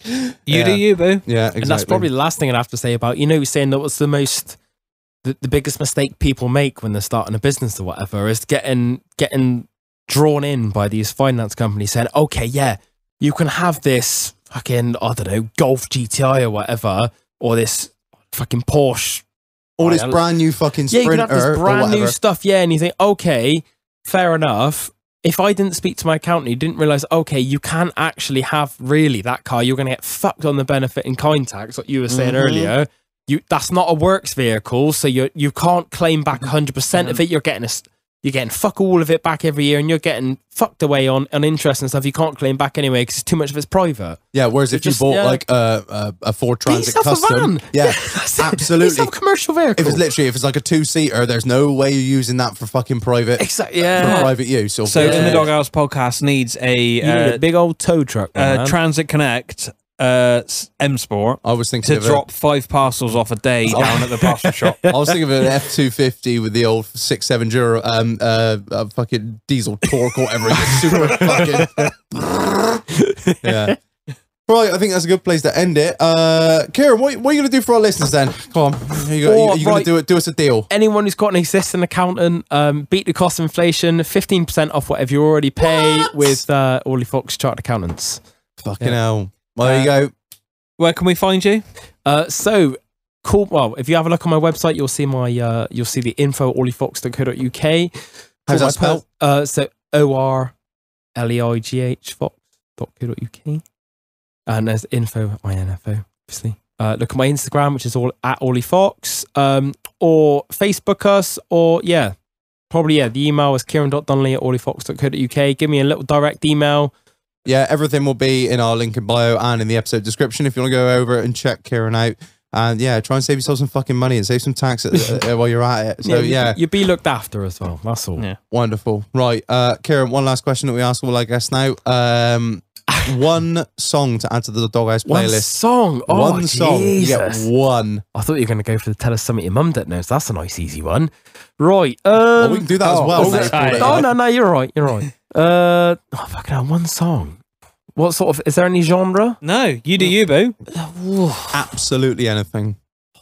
Should we go real cheesy wedding vibe? Come on, Eileen. Yes! Yeah. I don't think that's on there either, is it? No. No, I don't think it is. If it is, I will hit you up for another one. Yeah, no worries. No, wonderful. All right, tell us something your mum doesn't know. Oh, fuck me.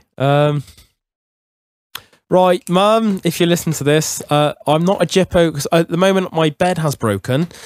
It didn't break because it was old. It broke because I was with my beautiful missus and we had a bit of a mishap and the bed broke. They had the Love Honey drawer open. Yeah, the Love Honey drawer was open and I may have gone ass over tit. What? Ah, fuck it up. Full send. I'm a big boy and I just... that bed had been reinforced with like my dad came round and fucking like steel, like the old rebar, that's angle steel fucking things, and it just snapped and straight over ass over tit. Fucking hell, yeah. Oh fuck, so it's fuck then. It's fucked. Yeah, it's gone now. So man. she. It's gone. It's firewood. It's firewood now. Join around. Speaking of fiddle, we'll have to try and get that one through the books. The old new bed. Oh fuck, mate! It's been a fucking pleasure. Mate, I've really enjoyed this. Thank you for having me, guys. No, thank you for coming on, man. We really appreciate it. Right, with that, we're all done. I've been Reg. I've been Marlon. I've been Kieran. Right, appreciate it. Right, love you, leave you. Like you. Bye. Fuck off. Catch you on the next one, scumbags.